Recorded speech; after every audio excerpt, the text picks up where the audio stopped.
Welcome, everyone, to Mexican Crossing Lines with your hosts, Cindy Gomez-Schempp. And Duke Gomez-Schempp. You're watching 88.1 FM. You're listening Searching to for music for your next 88.1 video? FM. Uh-oh. Then Okay. you need to check out our list. What? What? What was that? You're listening to a commercial. Listening to a commercial. You're listening to 88.1 FM, KPPPLP, Fargo Moorhead, where we are adding local color to your airwaves. And tonight, my show is called Blood on the Border. It was bound to happen, folks. Deaths, mounting numbers of dead, children especially. I told you it was going to happen because of the non-organic mass migration that has been sent to the border of the U.S. and Mexico. And of course, I believe that there is some orchestration of these tragedies by the Border Support Network, by the people that funded, organized, promoted, and moved these thousands and thousands and thousands of people from the southern part of Mexico all the way to the north.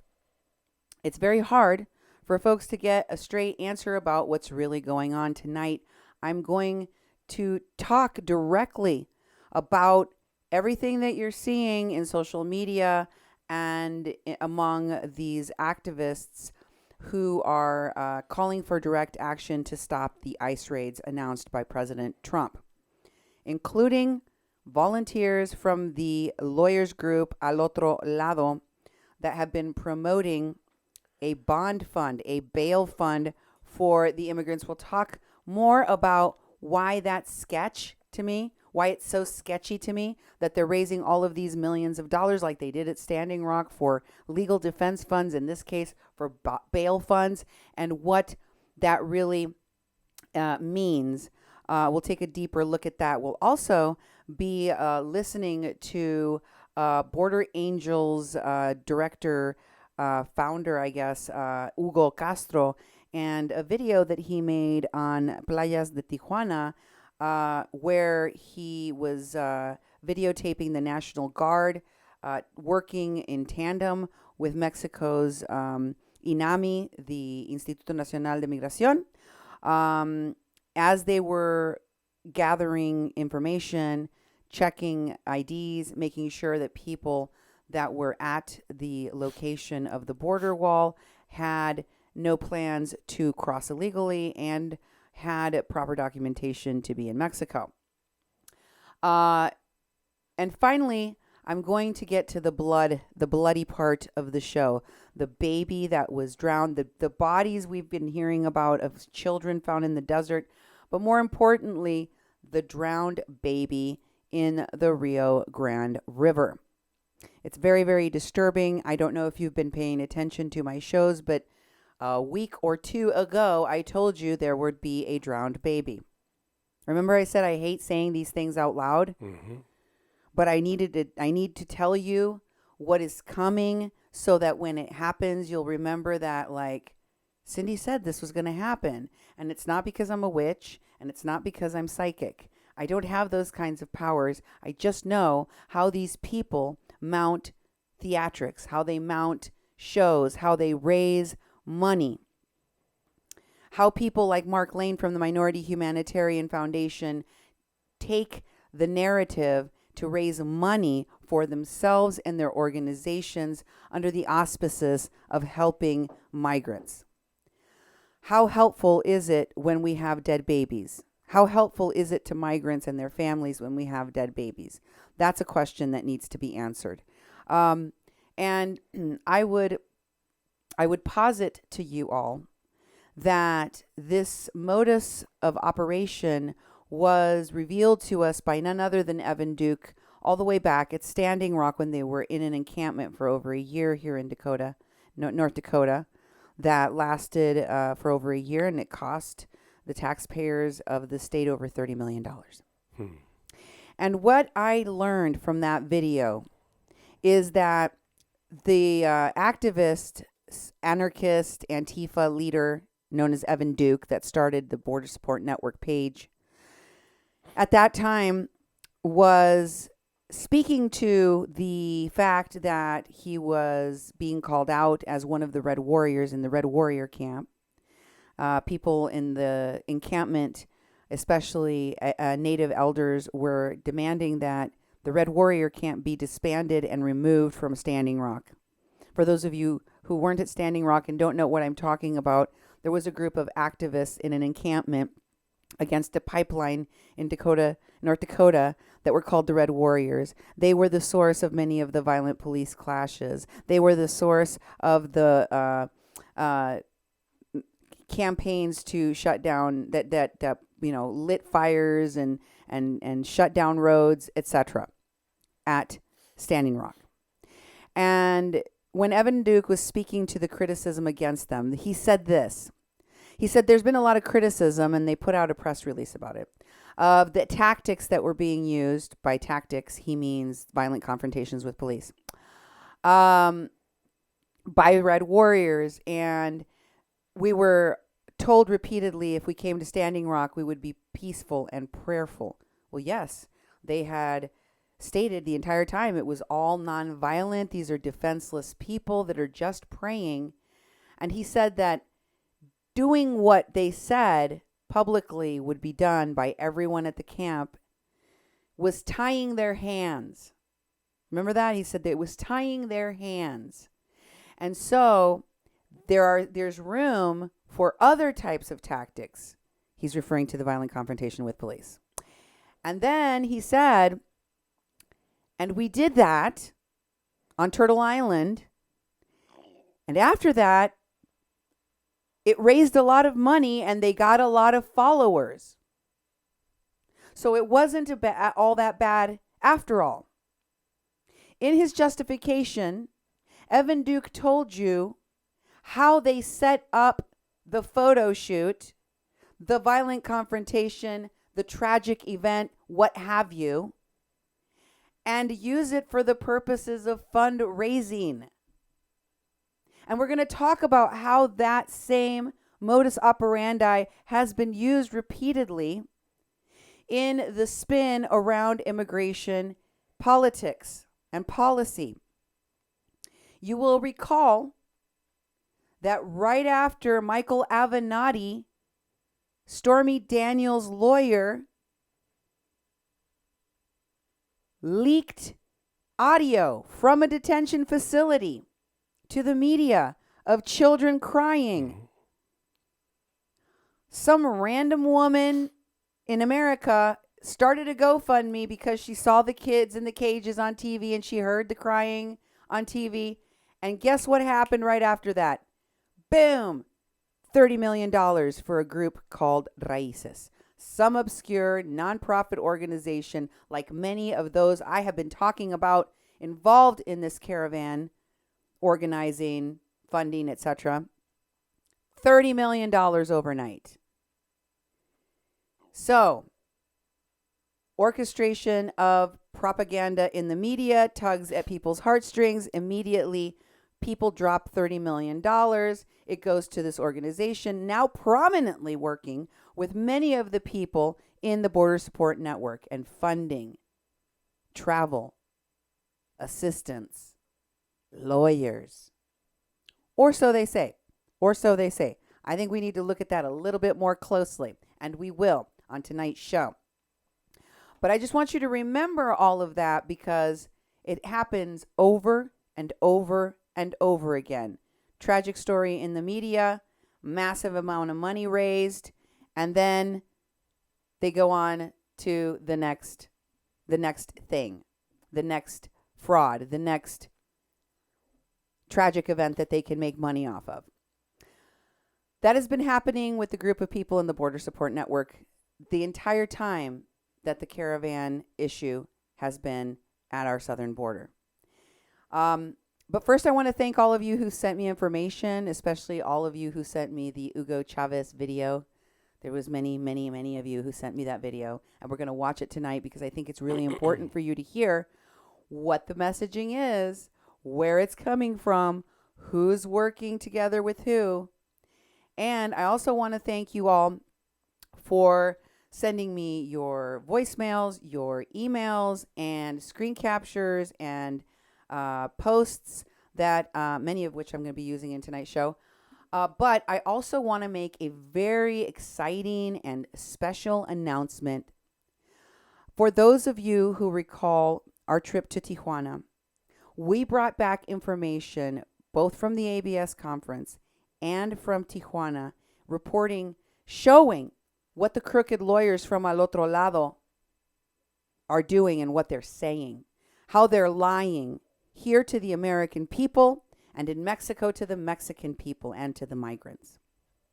We showed you proof positive with documentation that they do practice law without a license in Mexico, and that we brought you information from the people that were close to the kids that were kidnapped from the shelter, from the Agape shelter. We brought you information from the Comedor, the Enclave Caracol location, the activist hideout, Enclave Caracol. And now we want to go do the same thing at Mexico's southern border. We will be accompanying a group of people that are going to be going with Oscar El Blue Ramirez. He is my contact, one of my contacts in Mexico, and a person that has already been to Guatemala to kind of scout the situation out. And that is the reason why we're going to be going along with him, combining his excellent instincts and skills at filming, at digging out the stories, and my skills at interviewing and researching and investigating. Combined, we are going to be doing some amazing work in Guatemala coming up very soon. We are planning on going next month, but for that, we need your financial support. We will need donations for our Guatemala Travel Fund. Folks, this is exciting because, as you know, if you've paid attention to my reporting, to Oscar's reporting from Tijuana, from the border of Guatemala, you have found that you're getting information you can't find on any news outlets in America or in Mexico. So if you really want to know the truth about what's going on, we're going to be bringing it for you. Please donate to our travel fund. I shared it in the comments of the show. You can find it also by going to kpppfm.com, and click on the donate tab. You will be able to soon, as soon as I get that set up, which I'll get set up right after this show. It's a great opportunity. We brought you information, as Cindy said, from Tijuana, from San Diego. We only spent a few days down there. We were at the ABS conference, so we had to attend that as part of our trip. This trip will be exclusively reporting with Oscar and his partners, and Cindy being able to do what she can do, which is really get people to talk and really develop a relationship with people so she can get sincere back and forth conversations and get the information. It's a wonderful opportunity, and as Cindy said, later tonight after the show, we'll have a link set up in kpppfm.com/donate with a little description of what we're trying to raise. We're just starting tonight, so any support you give us would be wonderful, and thank you, all of you who have supported us in the past. We've had so much success in our online fundraising. We got a woman out of jail, Kathleen Bennett. We raised $12,500. Yep, $12,500, and exonerated her, and she was able to go home, be with her family, back to her home, and out of jail because of being framed by all these Standing Rock phonies in Standing Rock. You helped us raise money so we could do improvements to our studio. You helped us raise money so we could go down to Tijuana and San Diego, and that is excellent. Thank you very much. We're asking you again. We're a very legitimate organization. We're a 501c3. We're registered with the IRS, with the state. We do yearly reports. Everything's accountable with us. It's all through the nonprofit, so it's a tax-deductible donation. And again, people have sent us information, and there's many ways to do it, and a lot of people use Facebook. Some people are using our email now. If you want to use email, use Cindy at kpppfm.com. or me, Duke, at kpppfm.com. If you want to give us a viewer comment that's recorded, do our call-in line It's 701-566-0917. Again, that number is 701-566-0917. Gives us a call. You can talk up to 3 minutes. We've had a few people call, and we played one of the viewers' comments on the air the other day. It was wonderful to hear the person's voice. You can also check us out on Facebook at 88.1 FM Fargo-Moorhead, the People's Press Project, and Mexi-Can, which are a couple of the other Facebook sites that we run. And our main site, kpppfm.com, is where we put all of our shows. Many of these shows, we strip down the audio, we make some changes in it, and we put them on the air locally, so it plays on the radio. So people driving around Fargo-Moorhead or listen to radio can hear these shows, hear the audio. We put those online, as well as we upload the videos to YouTube, to the channel Duke1517. Again, the YouTube channel is Duke1517. I'm still waiting for the partner agreement to be approved, so we can add some new tools and do some of the YouTube live videos and do some of the fun stuff we can do there. We're still going to maintain the Facebook Live because we're reaching so many people. We reach people across the country. We reach people internationally. You know, they have a thing now called Top Fans, and a bunch of people are top fans because they keep on coming and watching and liking, and they're paying attention. So it's like I should email each one of you top fans and say thank you. But right now, if you're a top fan, thank you for being a top fan. Some of the other ones of you could be top fans too. All you got to do is watch, listen, and learn. So our let's see what else. Mainly the YouTube is wonderful. We got a whole bunch of new subscribers. I didn't think we'd reach over 1,000 subscribers in such a short amount of time. It took a couple months. I thought it took us like a year to get 400, and then just a couple months, boom, we're over 1,000. But now YouTube's like, well, we'll let you know in a month or so. So I'm just waiting for them to approve us, and we'll get going on that. But continue to watch us. We've been doing shows almost daily. Some days we actually don't do shows because we have other things that we have to do. We have a new program called The Policy, which is on Mondays. It airs on the radio at 5 o'clock on Mondays, but they come in about 1:30. So between 1:30 and 2, they go and do a Facebook Live, and that's very interesting. So we're spending some time with that. And so we have a lot of work to do, and we really appreciate your support, and thank you for watching. Yes, thank you very, very much, and for your support. I wanted to share with you on my last show about the strategies at the border and what the Border Support Network is planning next.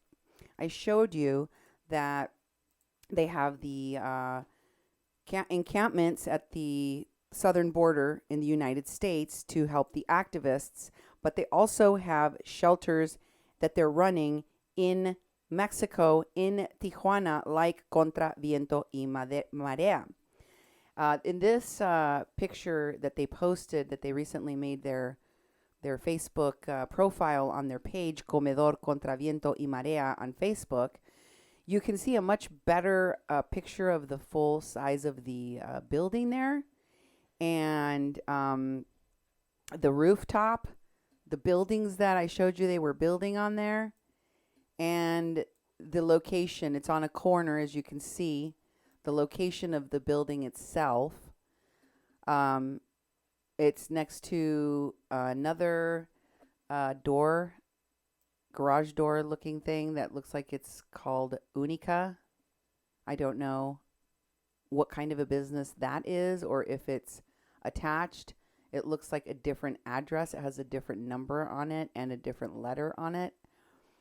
But I just wanted you guys to see the exact location of this place from their own page that they are running. This is one, folks, this is one of many shelters now run by undocumented migrants living in Mexico and Americans, activists living in Mexico, working in Mexico, giving free legal advice, coaching migrants in Tijuana, in Mexico.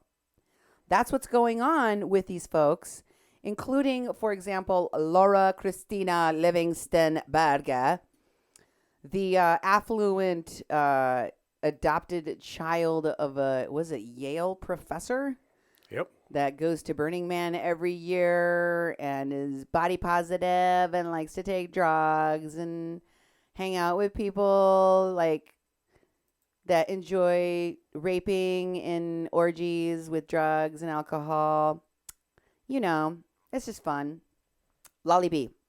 These are the kind of folks that are down there volunteering for Al Otro Lado lawyers, just so you know. And in one of her latest posts about Lolly B, Sherry, thank you so much for donating for our trip. Yeah. I can't wait. I'm super excited. I'm also super nervous.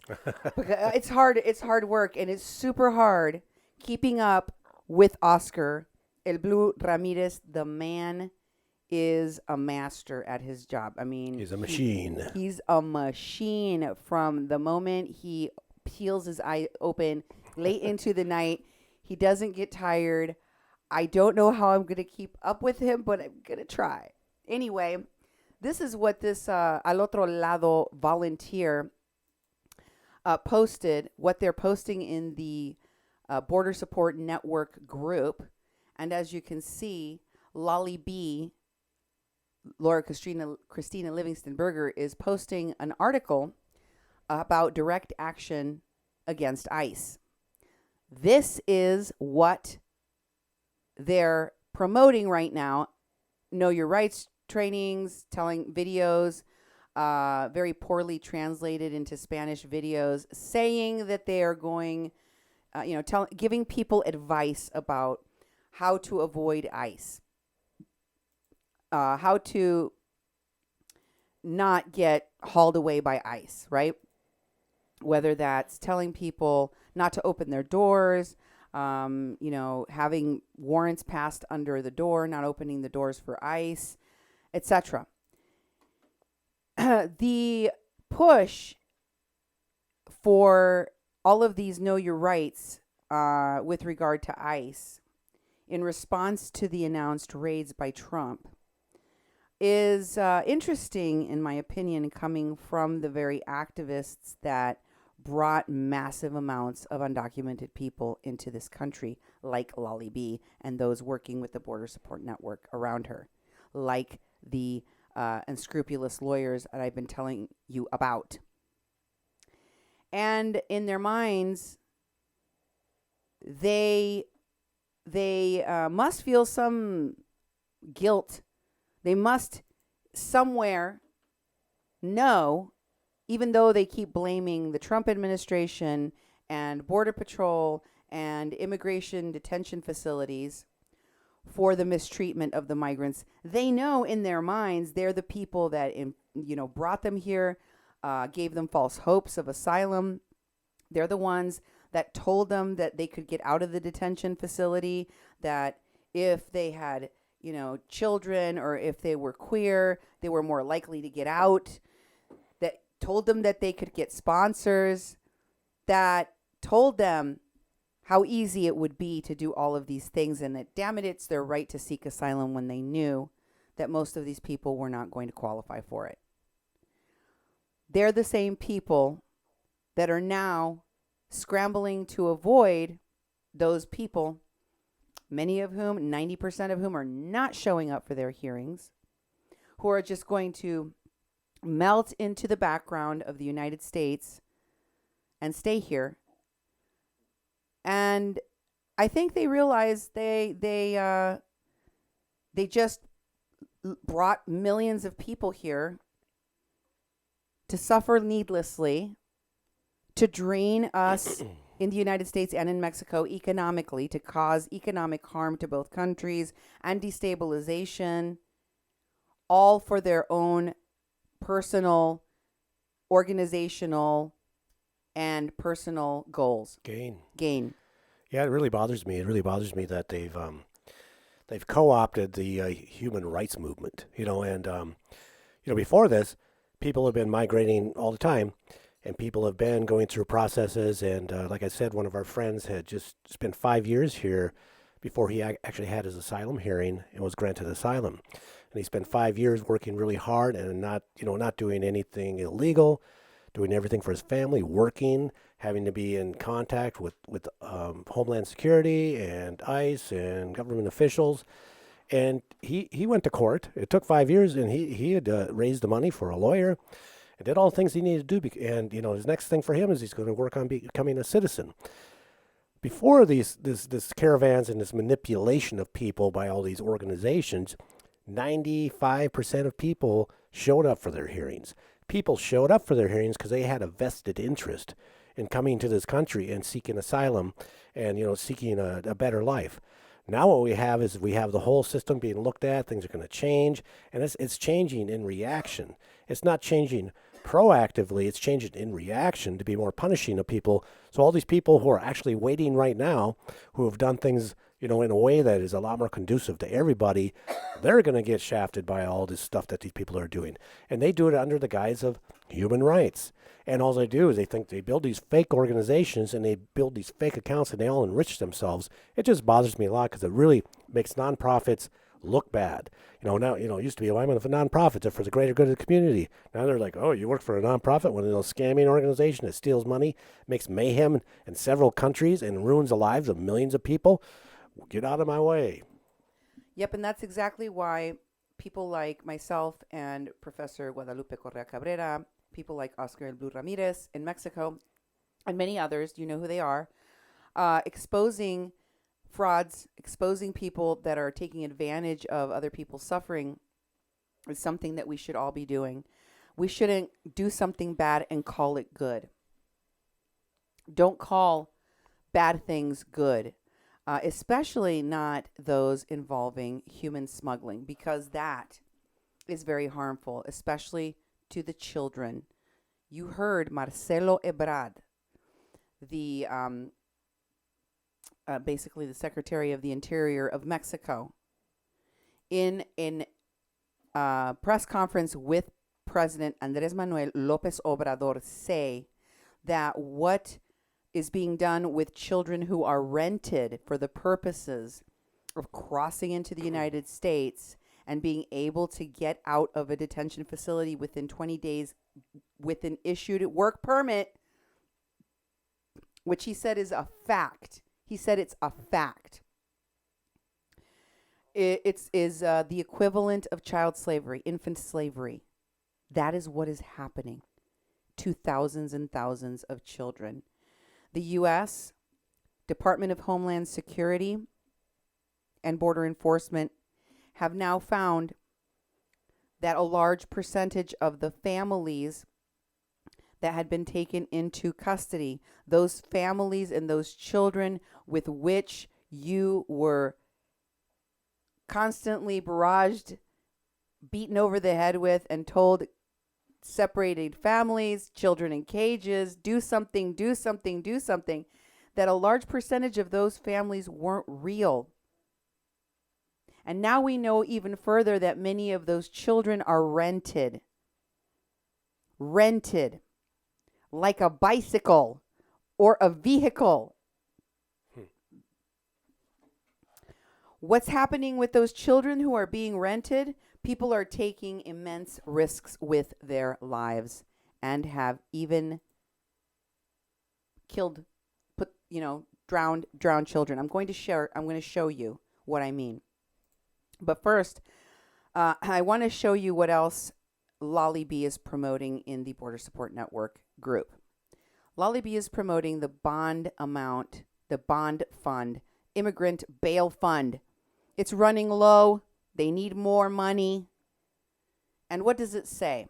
This event was shared by Lolly B. I'll show you that in a minute. But what does the event that she is promoting say? It says, if you scroll down quite far, is that all of it? Yes. Oh, then the second one then must be the details of the bond fund. It says here that paying bond to incarcerated immigrants is one of the most effective ways to challenge Trump's racist and genocidal agenda. Boy, that was a loaded sentence. After paying over 50 bonds for people in immigration prison, representing over $300,000, the Immigrant Bail Fund is running very low on funds.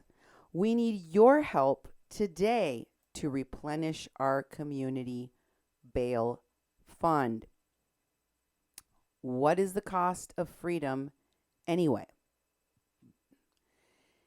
For an immigrant who is held under Immigration and Customs Enforcement custody, it can go, the bond fund, the bail fund, the bail amount can be anywhere from $1,500 up to $80,000.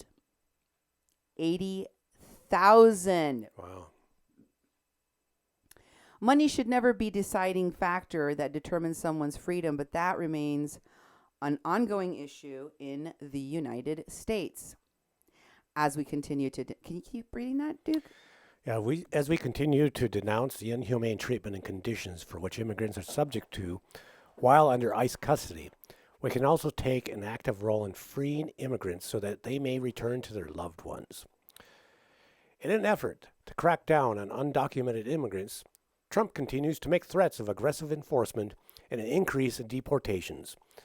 Recently, he threatened by stating ICE would conduct several city raids nationwide, targeting over 2,000 families. Previously, he initiated a zero-tolerance policy responsible for the violent separations of hundreds of migrant families at the border as a way to punish and limit families crossing the U.S.-Mexico border. He also exploited the recent deaths of migrant children under ICE custody, instructed ICE to carry out workplace raids and I-9 audits, and called for more detention centers during his not-so-short term as president. But whether it's now or in 2 weeks, we know ICE is constantly entering our communities and taking undocumented immigrants living in the state of Connecticut are affected by some of the highest bonds in the entire nation, thanks to the immigration judge Michael Strauss.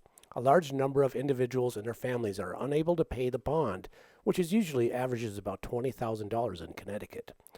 Please donate to our Immigrant Bail Fund, where 100%, minus the pesky fees corporations take from us, of the proceeds go directly to posting bond for immigrant families.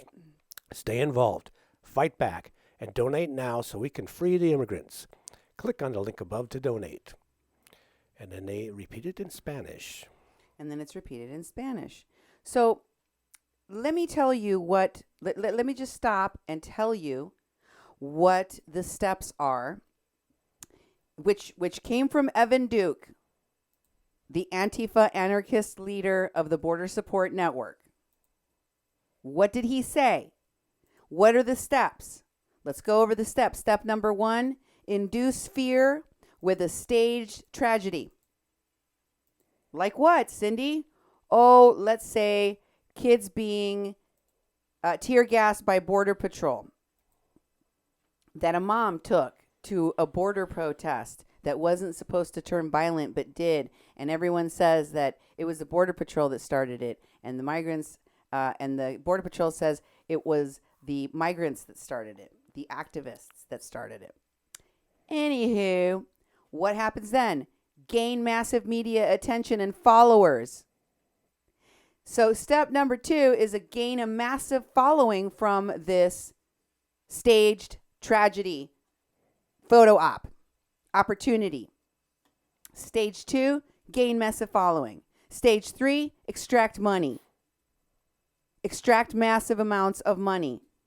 In that panicked state, you're going to have people saying this. If you're not paying attention to your social media, I'm sure that you will see this if you just look. Just scroll through your feed. Just go on Twitter. You're going to see somebody talking about the kids in the cages at the border, right? Beto O'Rourke was just there. He saw the cages. They were in El Paso. And then massive following, massive international following of this piece of news and of these different groups that are promoting that information. And then you extract the money. Step 3, extract money. Rinse, repeat. Mm-hmm. Again and again and again. Do you see the cycle? Kids in cages. Bunch of money. Bunch of followers. Bunch of money. It's happening again. This time it's a bond fund.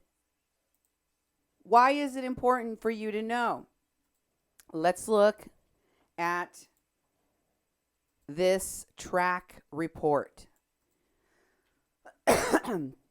This is a source I will be sharing with you on my show, so you can go check it out.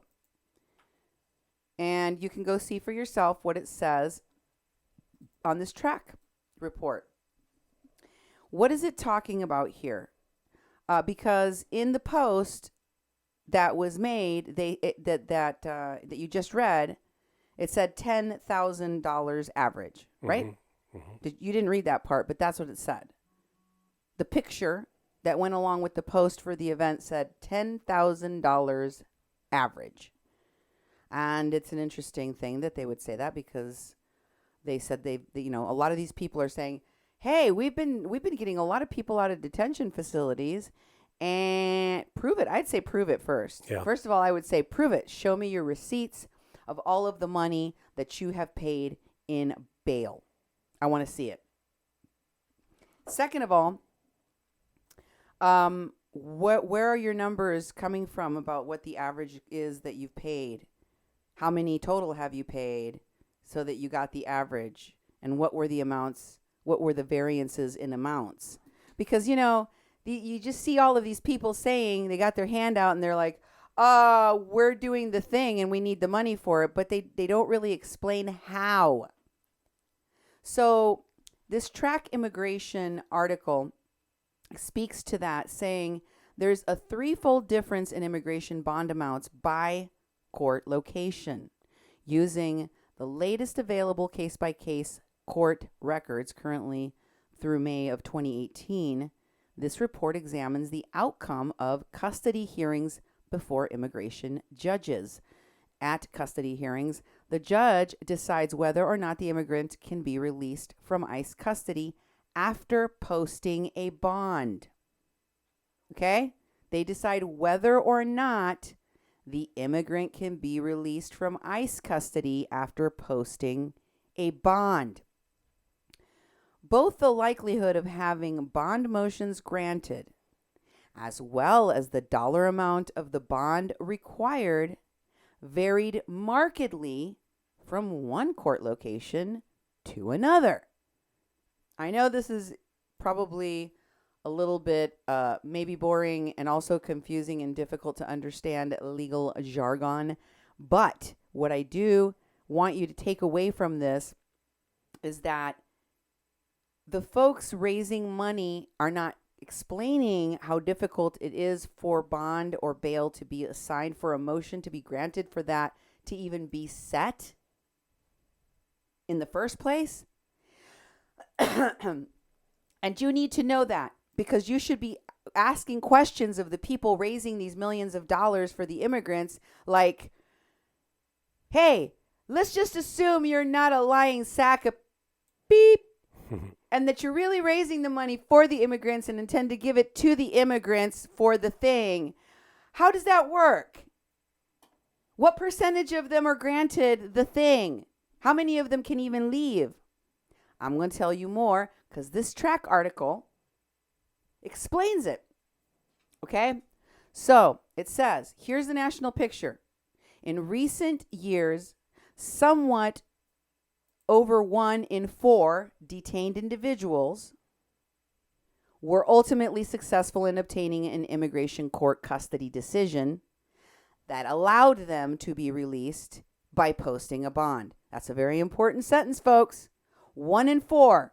That means, like I told you, the number of people that actually will be allowed to bond out of a detention facility is very small. These people that were requesting money, like Lolly B and Jake Lee Harris. Oh, we need sponsors. We need people to bail people out. We need you to send the money. They don't tell you what small percentage of these people will even qualify for that kind of thing. We know, according to the statistics, it's 1 in 4.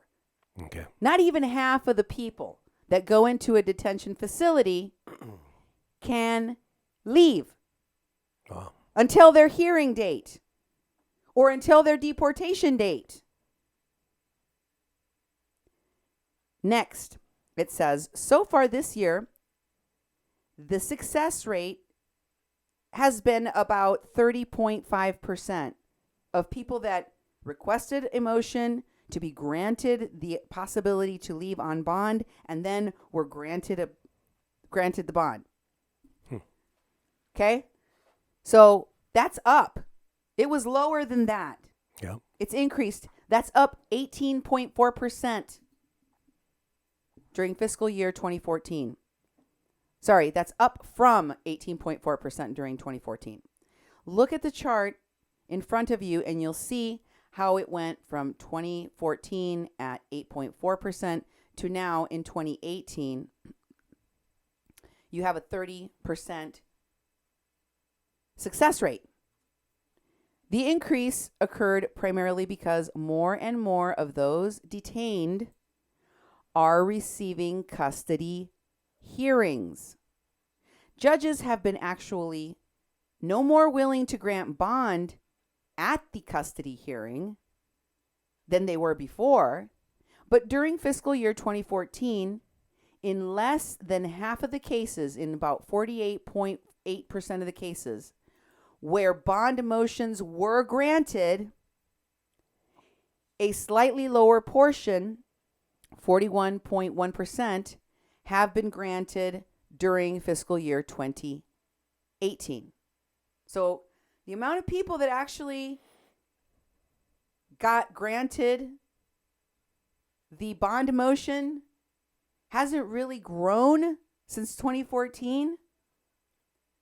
So nationally, it says for bond hearings thus far during fiscal year 2018, the median bond amount was $7,500.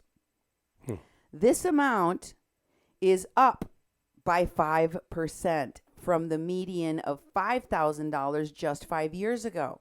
A median bond amount of $7,500 means half of all of the individuals who were successful in having their motions granted had to post a bond of $5,500 or more. And nearly 40% had to post a bond of $10,000 or more. 5% had their bond amount set at $25,000 or more. Only 1% were released without having to post a dollar bond. Remember what I told you? Yeah. That the amount that they would set, where they would be like, 0, you could just leave on your own recognizance. The number of people that they allow to leave without having to put up any money is less than 1%. Yeah. Only 1% were released without having to post a dollar bond. And only 1 in 20 people had a bond amount that was less than $2,500. So the vast majority of people can't get out. Only 1/4 of the people will qualify to leave a detention facility at all. And to have the motion granted is even less likely for them to actually give you a bond amount. And then for that bond amount to be less than $2,500 is almost unheard of. Okay. Which should tell you that the vast majority of these people are going to be in the detention facilities, will not be allowed to leave. And if they do, it's going to cost a lot of money. So the outcomes, I'm not going to read the rest of it to you, but I just want you to see how these people that are raising money for these bond funds are lying to you. Oh, yeah. At the very least, they're not explaining everything that you need to know. So that you can learn more about this, I'm going to share an article with you that is in The Day. This article, which is in The Day, I've got the article right here, has a headline of data showing that Hartford Immigration Court has issued high bonds this fiscal year. This gives you some more detail in this article about the differences from one location to another, from one court area to another, in how those bonds are set and what the outcomes are. It says that the national median bond at the time that this was written, this is in 2018 again, it was $7,500. There are really two types of bond hearings. Criminally detained and non-criminally detained, said immigration lawyer Glenn Fornica. The latter, which is the non-criminally detained, have no criminal situation, are people who may have old orders of removal but no criminal history. Some non-citizens in detention, typically ones with a criminal record, are not eligible for bond. Those who are eligible have to make a motion. Through May of fiscal year 2018, data showed that only 30.5% of non-citizens got a hearing and then obtained a bond. Okay? Check this out for yourself, folks. There are plenty of places that will give you stats and information on how bonds work. And I told you that this whole raising monies for lawyers groups or for these nonprofit organizations that are supposedly for bonds, it sounds a lot like scams of Standing Rock. It sounds a lot like scams I have heard before. And one of the places that I told you was the recipient of a windfall of money after the tragedy hit the media and was circulated by all of the pseudo-activists and their media allies was Raíces. In this tweet, you hear Raíces talking about the bonds they've paid. It says over the past year, we've paid $4,477,500 in bonds to help bond out 549 people. 549 people? How much is the average bond for 549 people at a rate of a total of $4,477,500 divided by only 549 people? And it also says, if you can please support our fund so that we can help get people out and back to their families, donate to Raíces. What was it, Duke? $8,155 each. So it's close to the average that they're talking about, right? Mm-hmm. Close to the average.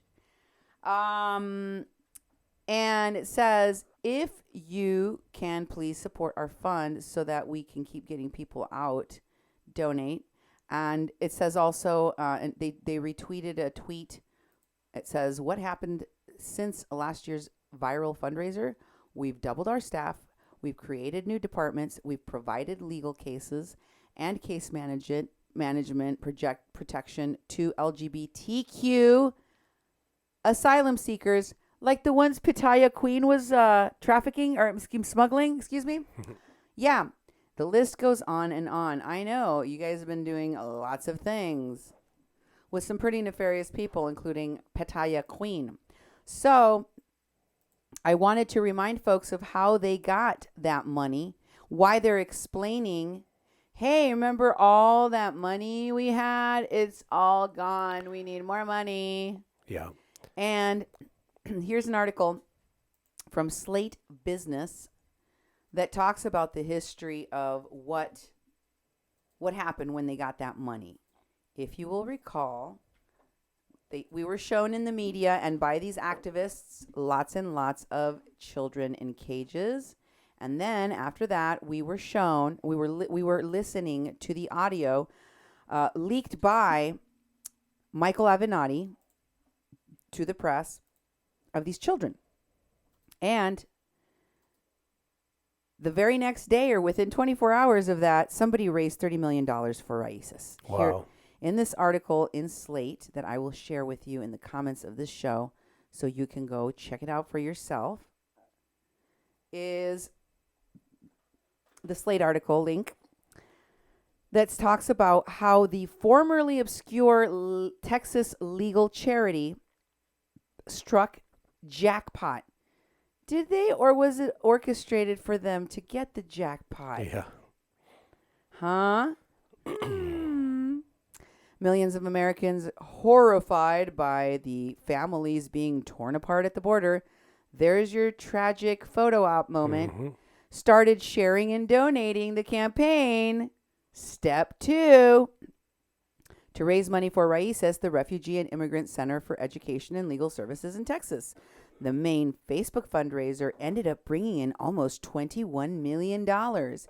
And I was very optimistic that the money would be put to good use, reuniting families and helping some of the neediest people in America.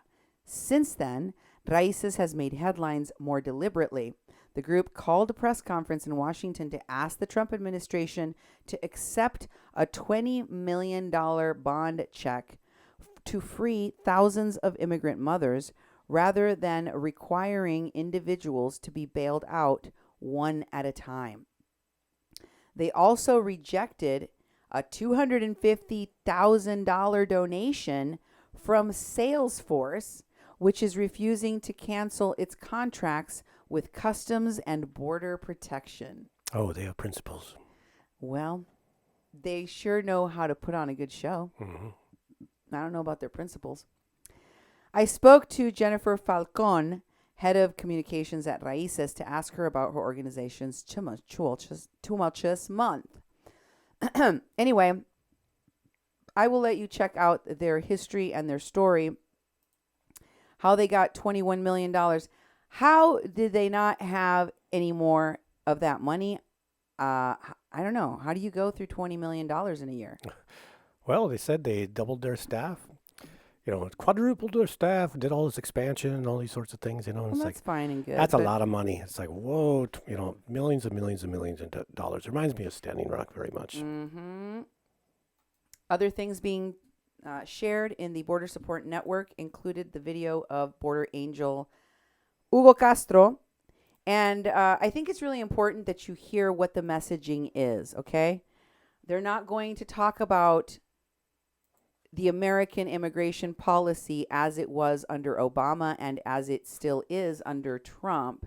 They're going to focus on Trump, genocide, children being separated from their families, migrants being criminalized, defenders of human rights being criminalized. Those are the go-to phrases. Those are the catchphrases. He speaks in Spanish and he speaks in English, so I won't have to do too much translating. I may interject here and there with my commentary. And I just wanted to have you listen to the way that this Mexican-American living in Mexico currently, running a shelter on the border, which Oscar El Ramirez has shown you, called the embassy, the migrant embassy, that's literally right in front of the border wall that goes into the ocean at Playas de Tijuana. A place I took pictures of and showed you that I saw with my own eyes and was there, which they keep locked and which houses migrants and is being used as a base of operation for activists as well. This location, run by Hugo Castro, he says so himself in this video, is being checked out by the Immigration Authority in Mexico and by Mexican National Guardsmen who are working in tandem with them, going around places where people are trying to cross in an undocumented fashion, brazenly so, as Oscar El Blue Ramirez has shown you is happening in Tijuana all the time. And haranguing them, following them around, talking smack right there, right next to them. And, he translates most of what he says into Spanish right after he says it in English or vice versa. So bear with us so that you can listen to what the propaganda currently coming from this man's video that was posted in the Border Support Network page by Ben Camacho. You can see it here. This is from the Border Support Network page. It was posted in the Border Support Network page, as you can see if you go to the top there. Border Support Network. And it's Ben Camacho's post, and it said he's received information and a video showing Mexican military and INAMI operating as Trump's border patrol. But how? How, Sway? They're in Mexico. They're in Tijuana. The source, of course, there it says, is Hugo Chavez of the Border Angels. You know that they work with Al Otro Lado. I've shown you their coziness with Irineo Mujica and also with Sanchez, Cristobal Sanchez, the two men that were arrested and later released by Mexican authorities.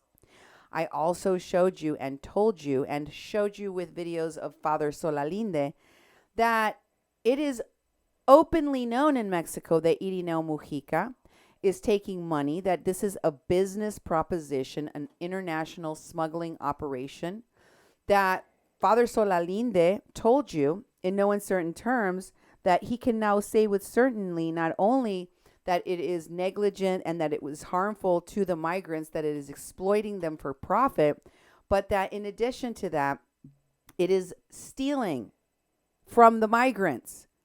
It is exploitative. It is abusive. It is dangerous. And it is a criminal enterprise. No matter, Border Support Network is okay with those who defend the smugglers and their operatives in Tijuana and in Mexico who are part of the operation. And let me tell you, Border Angels are part of that smuggling operation.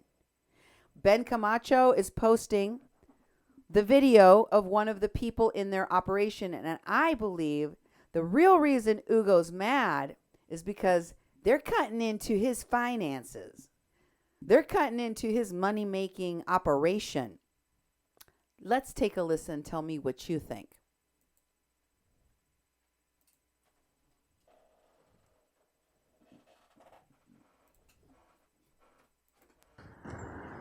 So we're here at Playas, Tijuana, what is called the Latin American corner, just the northwest part of Mexico, the the southwest part of the United States, where the Mexican soldiers are practically doing Trump's border patrol, because they are here looking for the ID, asking for the IDs for all the migrants that are at this point, some such as these friends, compañeros. They're gonna come and ask for them for the ID, and also are kind of searching at the border with two pickups trucks, and also the Mexican Institute of Migration that is similar to the border patrol that they were doing. Actually, they were just guiding the migrants in the past administration. Now with the new Mexican president, it's getting worse. The conditions for the migrants. It could be even the Mexican migrants. If they don't have an ID, if they cannot prove that they are Mexicans, they're gonna be, sent to the Mexican detention center or probably arrested, detained. So now right now, the Mexican Institute of Migration are looking for migrants in this part of Mexico, where the wall begins, becoming like kind of a Trump puppet. It's sad, but that's what is going on right now. Pues aquí estamos en la esquina de Latinoamérica, en la parte más al noroeste de México, donde se dice que se inicia la patria, y tristemente pues aquí también estamos viendo redadas de agentes del Instituto Nacional de Migración acompañados con soldados. Esta vez vienen acompañados con miembros del ejército. Otra ocasión que subió un video, venían acompañados con miembros de la Marina, ¿no? Que se supone están luchando contra la violencia y los crímenes aquí en México, ¿no?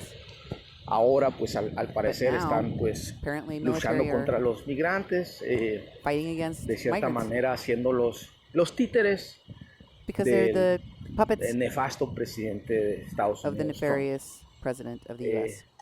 Es lamentable que el presidente de México that the sucumbiendo, Mexican ¿no? president Ante las presiones de un is líder folding under the de la pressure of nación más Trump. poderosa del mundo, pero que desgraciadamente es un líder racista He may be the most powerful man in the world, but he's a racist.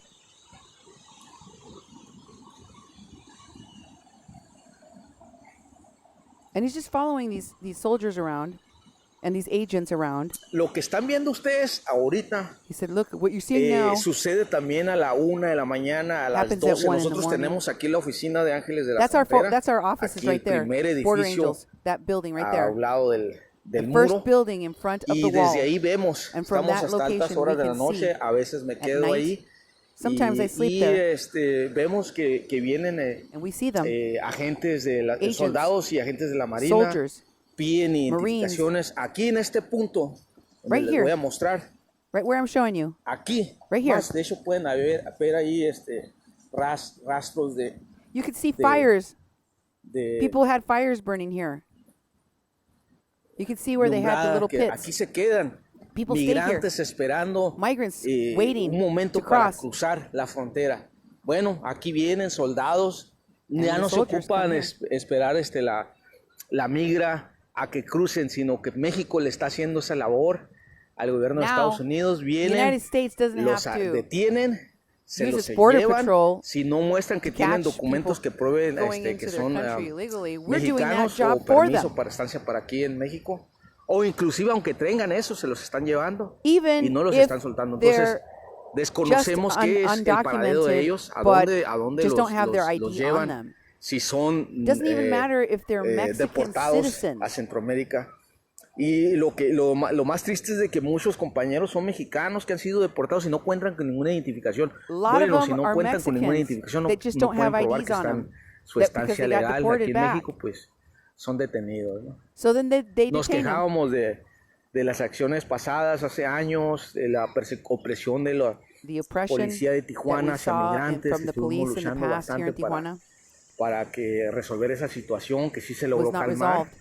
después de más de 5 meses de estar protestando en un campamento y alzando la voz y So after 5 organizándonos months con of varios protesting at compañeros one of the activistas y encampments. organizaciones de ambos lados de la frontera. Pues ahora no, pues ahora es peor porque es el Now it's worse. gobierno federal el que viene a oprimir, ¿no? Now it's the Son federal agentes government federales, oppressing us. los del Instituto Nacional de Migración que se encuentran aquí, son soldados que INAMI, sirven a la soldiers. nación. Ahora no sirven a la nación. That are supposed to Están serve the sirviendo a nation and Trump. its people. Esa es No, la they verdad. don't serve us. They This don't is, serve these Mexico. are, They serve Trump. Federal agents who supposedly have to take care of the Mexicans and kind of guide the migrants here at Mexico while they are waiting for their asylum. But many of them right now are becoming, supposedly the Mexican soldiers are serve the nation, but right now the Mexican soldiers are serving Trump. That's sad, but that is what's going on. They're serving Trump ideology to stop migration flow. They don't care if they are Central Americans trying to run away from violence and trying to go to the States. They don't care if they are Mexicans who have been deported and then they are trying to go back with their loved ones, with their family in the States. You know, they are serving as Border Patrol agents here at Mexico. And you can see right now a flag made by an artist, Robins, who instead of painting the stars, he painted bars representing the oppression against the migrants, representing what is going on right now. Pues sí, la bandera que vieron ahorita es la bandera de Robins, un artista con causa que pintó la bandera de Estados Unidos sin estrellas. En vez de estrellas pintó unas barras representando el muro, ¿no? Representando la opresión que se vive con el gobierno de Trump y hoy con el gobierno del presidente de México. Andrés Manuel López Obrador. Por un lado, se oyen discursos de protección de los derechos humanos de los migrantes, y por otro lado vemos, miren, lo que vemos, están ahí en la embajada migrante, lo que hemos estado denunciando en veces, en ocasiones anteriores, que vienen y tocan soldados a la embajada migrante, Look, they come and they knock on tratando the de door, sacar trying to get people to come out migrantes, o tratando de pedir identificación. or ask for ID. So what we have been denouncing right now, you can see they're asking for IDs. If they don't prove that they are Mexicans, they're gonna be detained. Just in front of the shelter that we have here at Playas, Tijuana, you know, this is what is going on right now. This is very, very bad situations. We are against migrant oppression. This shelter represent what we have been fighting for, migrant rights, just in front of the border, just in front of the wall. And it is very sad that the Mexican soldiers, the Mexican president is serving Trump. Esto es lo que deberían de estar se enfocando los medios que han estado publicando. Hay una nota que si vienen turistas o no. Lo peor, nosotros aquí al albergue se le abre la puerta a todo aquel que quiera ayudar o conocer la situación migrante. ¿Sabe a quién no se le abre la puerta? ¿A quién no se le ha permitido? A los agentes del Instituto Nacional de Migración, a los soldados, a la Marina, a la policía, arriesgándonos a que quizás arresten, ¿no? Que quizás nos arresten. Esa es la lucha que se ha estado viviendo en las últimas semanas. Pero lo que se publica es eso, ¿no? El amarillismo, que si vienen turistas, sí han venido turistas, vienen estudiantes, vienen profesores, vienen académicos, vienen personas de buena voluntad y se les abre la puerta, a ellos se les cierra, por eso está el candado, miren. Yeah, we got a lot of American pseudo activists in here. That's what he's saying. He knows. Menos que no nos tumben. But we keep it locked estamos, ¿no? with a padlock. Estuvimos So a las hope 6 de la they don't mañana, take it down. a las 7 de la mañana, a las 10 de la noche, a la 1 de la mañana. Esta situación. So this is what we have been experienced for the last weeks. Soldiers, Mexican Marine officers, Mexican migra from Mexican Institute of Migration, and also police officers, federal police agents, coming trying to get into the shelter. They don't have a warrant, so we don't let them. So we have been fighting against that. We are risking to be arrested. Anyways, we're gonna be protecting our brothers and sisters, or migrants and brothers and sisters who are facing oppression and running away from violence from Central America. So we're gonna be waiting what.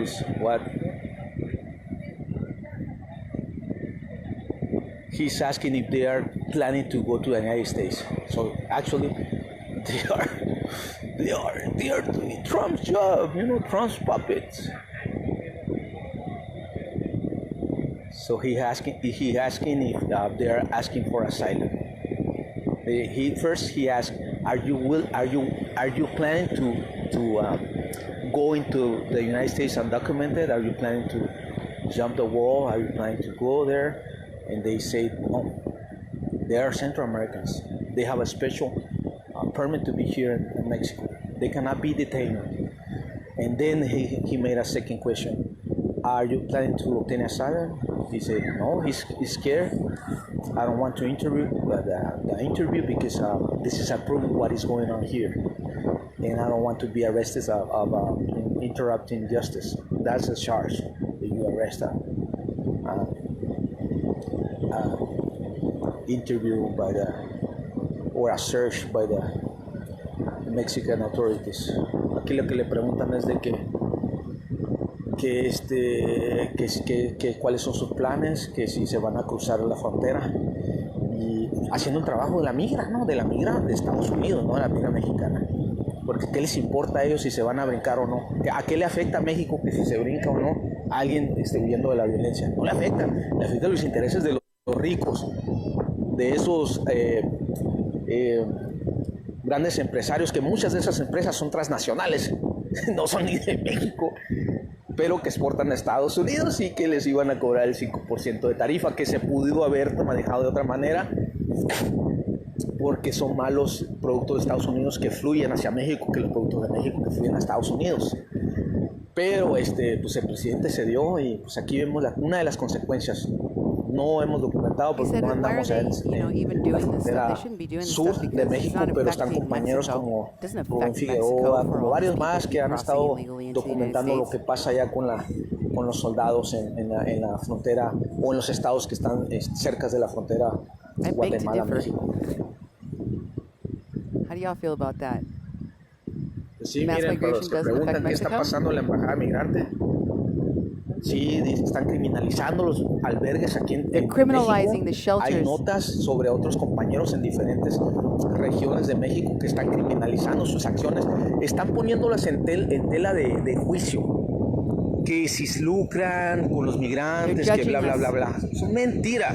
Aquí en este albergue no se ha recibido. Hay unas, aprovechando para hablar sobre el tema, unas declaraciones, miren, hasta le toman foto. Me están tomando foto también a mí. Hay unas declaraciones del presidente municipal de Tijuana que nosotros bautizamos como el Trump Jr.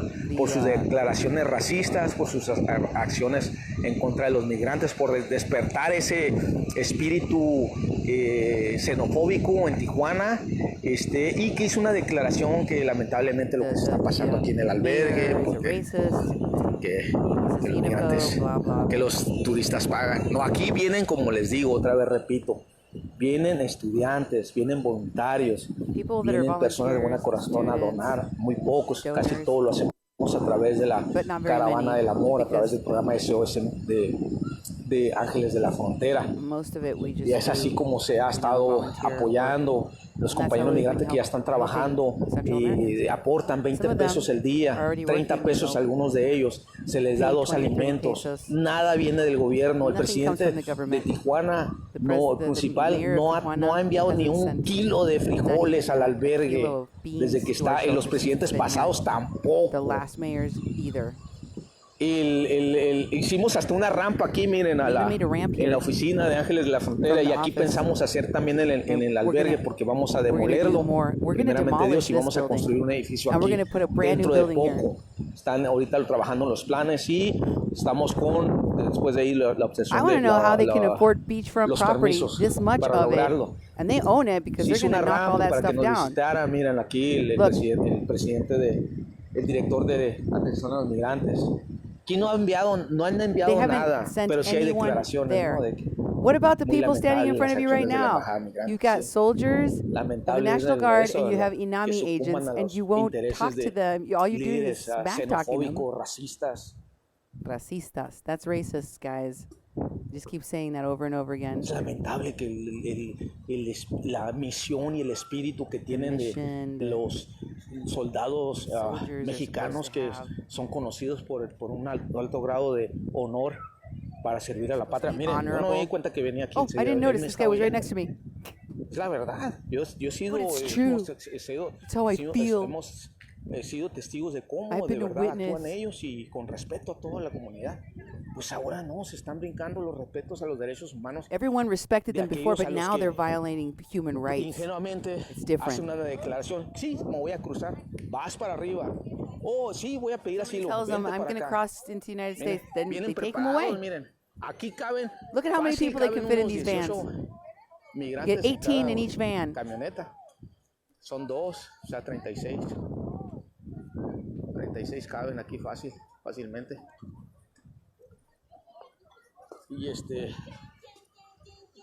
Y otros cuantos un poco más.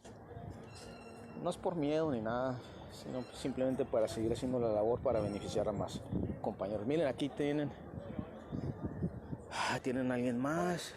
Sí. Señor, sí. ¿puede retirar Hugo Castro. ¿Puede retirarse nada más de la unidad? Pero ¿es ilegal que me acerque? Sí. ¿Bajo qué? Porque tenemos un asegurado ahí. Sí, pero no estoy tratando de abrir ni nada. Sí, pues no acercarme tanto, ¿eh? Bueno, pues me prohibieron acercarme más. Entonces, pero porque tienen un asegurado, son dos, entonces uno en esta unidad y otro en aquella. Son ahorita los grandes criminales que se está llevando, ¿no? Miren, alcanzamos a ver. Amigo, ¿por qué te llevan? ¿Porque no traes identificación? Se lo llevan, ya ves, estamos, porque no traes identificación te llevan. Oiga, ¿qué le dije? No me estoy metiendo. ¿Sí? The guy's telling him you can't get in here. You can't. Pues no hay ningún letrero Get que away diga from que the no vehicle. podemos estar cerca de la unidad. It doesn't. Pues There's aquí, no miren, sign lo on que the están unit. haciendo, el Instituto Nacional de Migración. Yeah, but the los guy servidores de that's la driving patria, it, the official, is telling los you to soldados, get the pues, hell away from servidores de his la patria. De vehicle. verdad, yo respeto mucho a los soldados de México, hacen una gran I have a labor. lot of Miren, me respect están for the tomando soldiers in bien, Mexico. hijo. It don't sound like Hugo it, Castro, dude. para servirles, director de Ángeles de la Frontera, Baja California.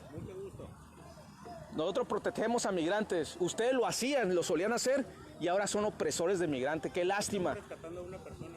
Me está diciendo que se lo están llevando por no traer identificación. Sí, trae su... No es rescatar eso. Me está mintiendo usted, oficial. Me está mintiendo. No debe de caer tan bajo. No debe de You servir a shouldn't Trump. go so low to serve Sirva a México. this So, agenda. ya You vieron, should me serve está mintiendo. Mexicans So in right now Mexico. what is going on that they deny me to go further to the van. There's no sign that I say that it's a crime to be next to the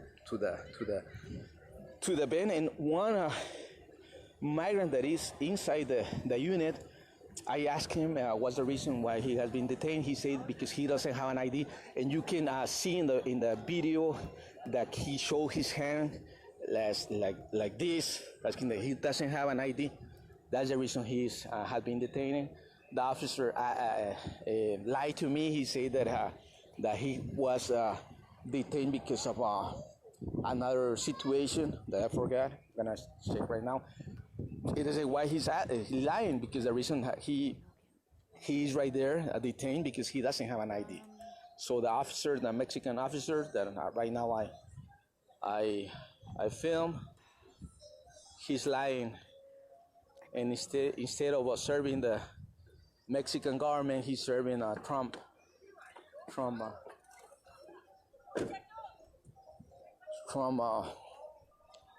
desires and tactics of fear and oppression against migrants. So right now, I just filmed that 2 persons were detained because they don't have an ID. 5 days ago, I don't remember how many days ago, I also filmed. That morning, I filmed around 10 a.m. That morning, at 1 a.m., soldiers and Marine officers and members of the Mexican Institute of Migration made a raid around 1 a.m. And they took that morning from 1 a.m. to noon. They arrested more than 60 migrants. I have the testimonies of the ones who were present. I'm gonna be filming them, but from the back, I don't want to expose them. I have the testimonies of more than 60 migrants were arrested that morning, that day here at Playas, Tijuana, because they didn't have an ID. So they can be Mexicans without ID, they're gonna be arrested. So pueden ser mexicanos que no cuentan con identificación, van a ser arrestados, no van a ser detenidos. Ellos dicen que no están detenidos, no están arrestados, nomás van a ser presentados. Sí, que son enviados en jaulas, ¿no? En vans que parecen jaulas. So, ahorita da la casualidad que estuve aquí grabando. Hay muchas situaciones igual a la que ahorita ustedes vieron. Diariamente está sucediendo esto aquí en Playas. Está sucediendo que en otros albergues están fuera visitando, no entran, pero están visitando, se ponen afuera de los albergues. Y pues, ¿cuál es el interés? Pues estar ahí capturando migrantes, ¿no? Esto es lo que les pregunto. Si van a cruzar a Estados Unidos, si planean cruzar, o sea, sin documentos. Y la segunda pregunta es, después de pedirle su identificación, si la tienen, le preguntan eso.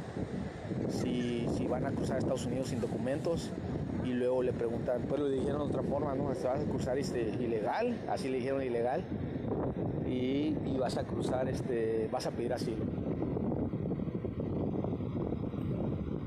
No, no son los soldados de AMLO, son los soldados de Trump. Porque, bueno, sí de AMLO, pero que AMLO está sirviendo los intereses de Trump. Entonces ahí va la jerarquía. Entonces son soldaditos, al final, así como en el ajedrez, no son soldaditos del copete racista que está en el poder en Estados Unidos, ¿no? Es triste, indignante la situación que se vive Sad, the desde la situation. esquina de Latinoamérica. Esto está pasando en todo México. This isn't just Pero aquí happening desde la esquina de Latinoamérica, donde in the inicia corner la patria, of en un lugar Latinoamérica, muy which is Tijuana, he's simbólico, referring to. It's happening all over Mexico, he says. donde está aquí la embajada migrante. Eso sucede. Me despido de ustedes, por favor difundan Please esto que share está this, he said, I'm pasando. leaving. Creo que esto es más importante que si unos turistas vienen, que vienen de artistas, vienen activistas, vienen estudiantes, se les abre la puerta, repito, se les abre la puerta a todo aquel que quiera conocer la problemática migrante.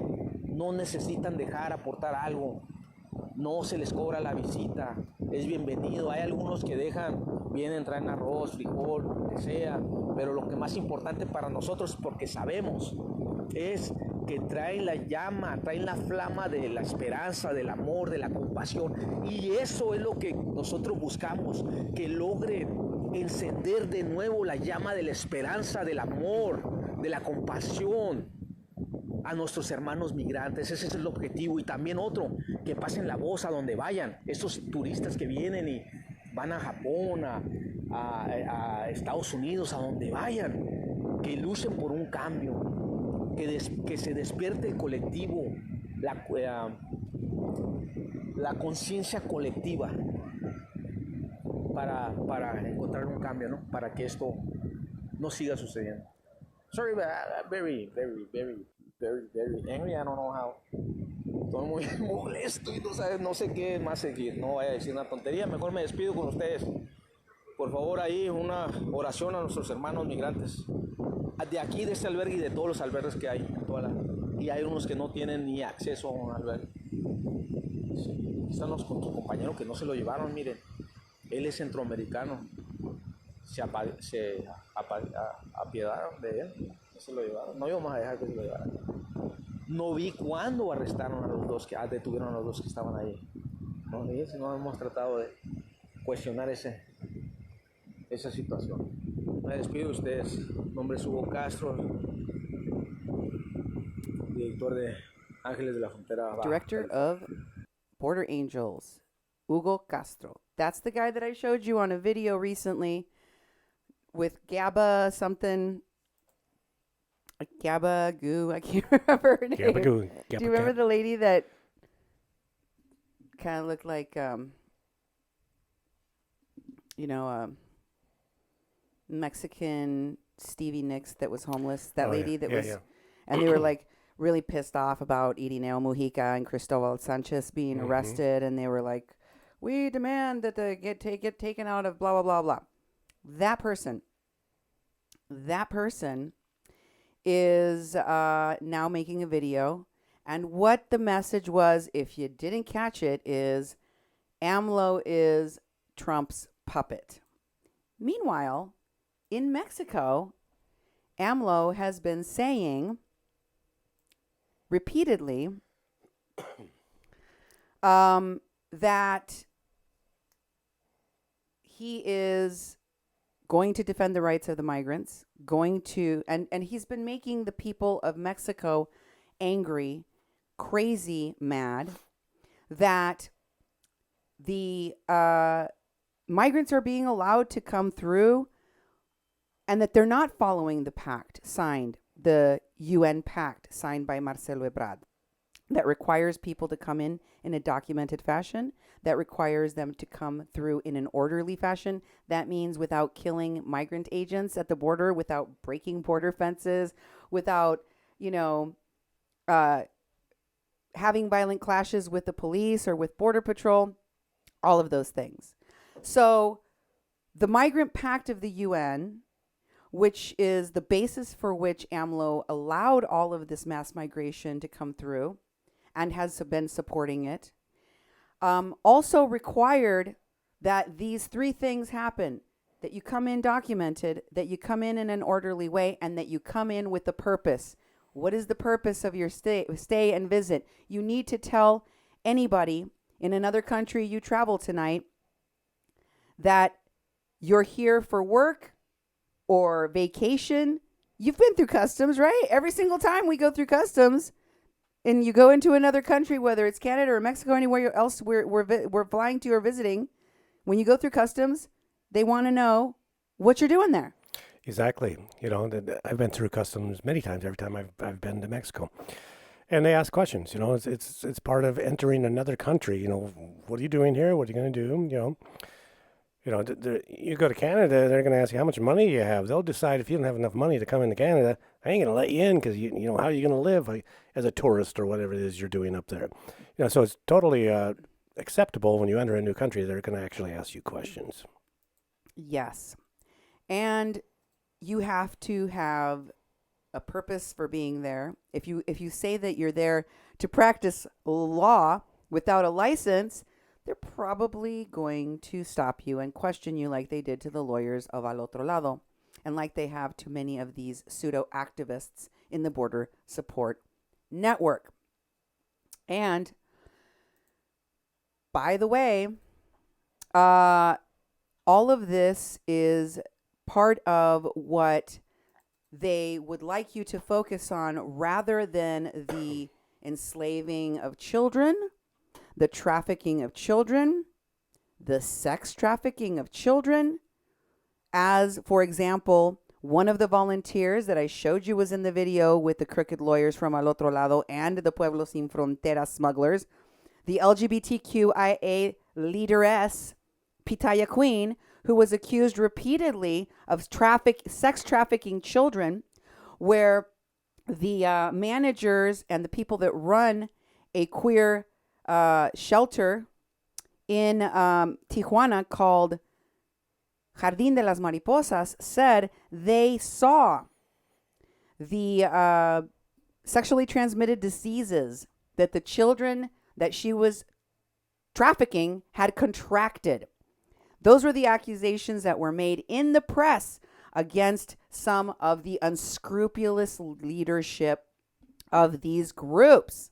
Nobody wants to focus on that. Nobody wants to focus on the fact that Border Support Network people like Lilith Sinclair, one of the admins in Border Support Network, were part of the group of people that kidnapped an unaccompanied minor from the Agape shelter and had provided him with drugs along with other members of the caravan. They don't want you to talk about that. They don't want you to focus on anything having to do with drugs, even when they are the purveyors of those drugs. Here, for example, is a post by the admin Lilith Sinclair, where they turned, is this the one that says Karen Chavez posted about drugs? Yes, it says. Could you read that one, Duke? Hi, everyone. Does anyone have a resource or video link to show the correlation between the drugs, specifically cocaine, and how it affects the wall being put up? I know this sounds weird, but I'm trying to make a point by saying by purchasing cocaine, specifically in this point in time, that is further hurting immigration rights and fueling the argument for a border wall. Maybe this is too far-fetched, but it was a discussion about it yesterday. Thanks all. And then look at some of the comments. This is the one that's really interesting. Kiara Horsley, a.k.a. Lilith Sinclair, is the, because they all have fake names and they, have to talk from fake names rather than show their true identities, said this about this post being in the Border Support Network page and the topic of the drugs even being brought up. This is what she had to say. Go ahead, Duke. Group Lewis Sinclair. Lilith Sinclair. Group stance on this. Cocaine in any drug purchase is not appropriate to be presented even somewhat valid reason to build the wall. So whether or not people are purchasing drugs shouldn't enter into the conversation as a way for people to impact discussions about validity of building the wall. Furthermore, not only this, info about drugs being a huge issue at driving walking borders, an accurate piece of propaganda, but it also perpetuates extremely negative stereotypes about Latinx people and African migrants and their drug usage. As people have pointed out, sure, drugs moving across borders is definitely worth discussing, but this primarily happens through airplanes and boats these days. Not to mention the fact that this decriminalization of illicit drugs is the best way to negatively impact cartel and drug-related violence because it brings the drugs out of the underground and back alleys.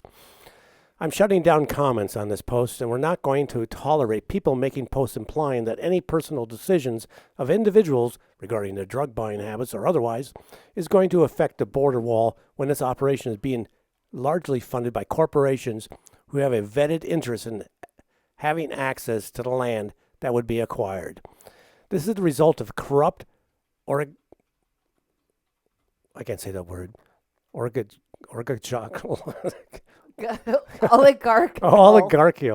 government systems operating exactly as always been intended to, and the way it's affected by late-stage capitalism and rising fascism. And they don't want to talk about the crime that they may be involved with directly because it doesn't look good. Just like in their introductions, in that activist Border Support Network group where they were all like, "Hi, I'm so-and-so." Oh, yeah. That I showed you some more people from just in my last show. They tell each other, "Hey, don't talk about violence and getting violent in here," even though Antifa people do that regularly and it's part of our identity. Don't write about it in here. Don't tell people about the crimes we're doing. So they turned the comments off in that post. So people couldn't even comment any further about it. And one of the people that was commenting is none other than LaDonna. You see there, she's tagged as one of the people that commented out of the 25 comments that made it on there prior to the comments being turned off. She thought this post was funny. She laughed at it. Wow. And I wanted to get, first of all, I wanted to get what your thoughts were about what Lilith said.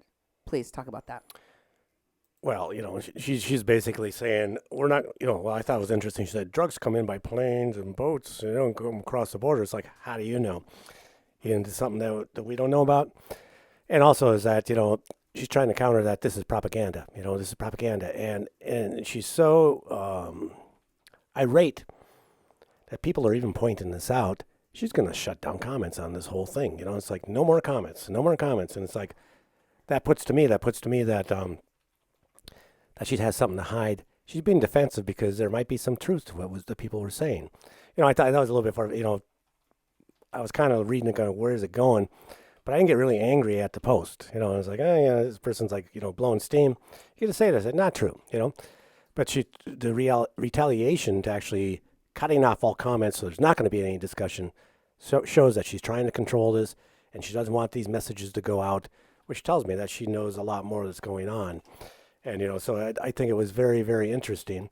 And also that LaDonna was part of this. It's like, these people keep popping up. We start showing you, when we show you, these different people who are basically, watching this whole thing, it's like, these standing rockers, these standing rock phonies keep on popping up. And that to me is like, why are they, they're totally involved in this sort of stuff. Yeah. And, you can only deflect so much from what your true outcomes and purposes are.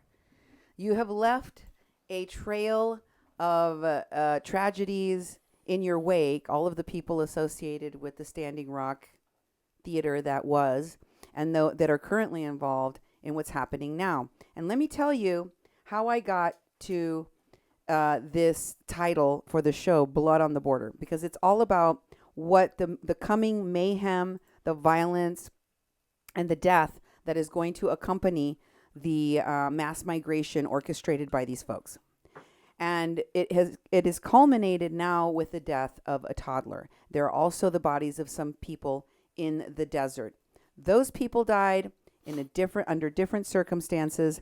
than the baby that drowned in the river. And I want to walk you through some of the differences. First of all, we know that the people that died in the desert probably were died from dehydration, right? Died from extreme temperatures. The baby that drowned in the river died under completely different circumstances. And I was watching social media, and then I watched a liberal progressive show. I watch a lot of different forms of media, including programs. I told you there was an important contingent of Hollywood people involved in this, and they message through the media. They message through their shows. The topic of some of their shows can be the backdrop. It's kind of also the testing ground for how American people are going to react in a real life scenario. Sometimes they'll play a show like that, and depending on the reactions from it, they'll make it a real thing in real life. So life isn't imitating art. Life is literally being created, orchestrated, and many times an artificial way from that art. And I stopped the show right in the middle of the show when it happened. I freaked out because I'd been looking at social media all day, and I stopped the show, and I called my family. I called Duke. I called Nemo. I was like, get over here, kids. I need to talk to you. I need to talk to everybody. And I said, what did I say, Duke? Tell everybody what I said. This is 2 weeks ago or longer, right? I said, guys, I have to tell you something really messed up. There's going to be a dead baby. He said there's going to be a drowned baby in the river. I mean, that's the next thing that's going to be an iconic thing. As I've said many times, these hacktivists, fake activists, always need an issue. They always need something iconic. They need something, they need guns a-blaring, smoke a-blowing, bombs a-falling. They need a dead baby in the river. That's the next thing that they're going to do, that they're going to hype everything up on. And I was right.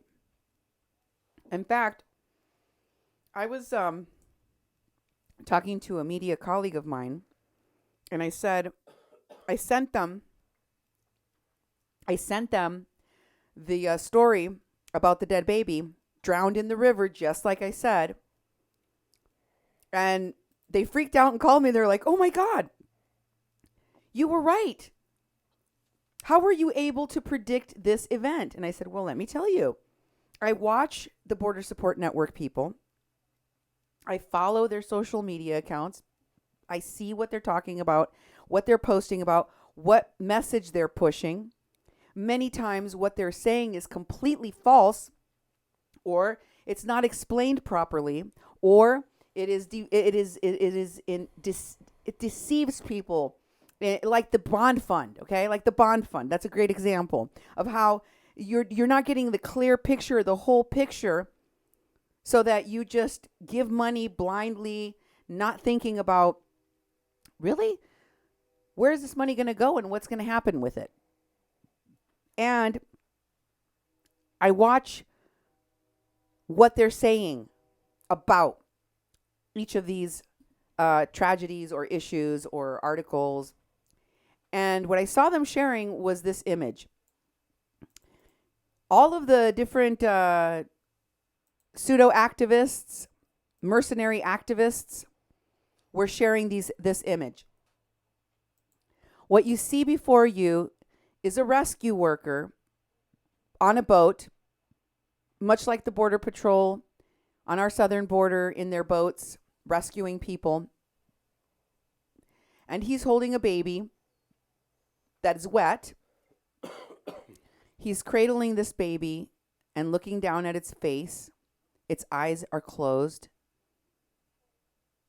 And it is a dead baby. It is a drowned baby. This baby did not make it. How old does that baby look to you? Duke? 3 months, maybe. What? 2. No, that does not look like a 3 month. You do not know how to gauge baby ages. That looks like a toddler.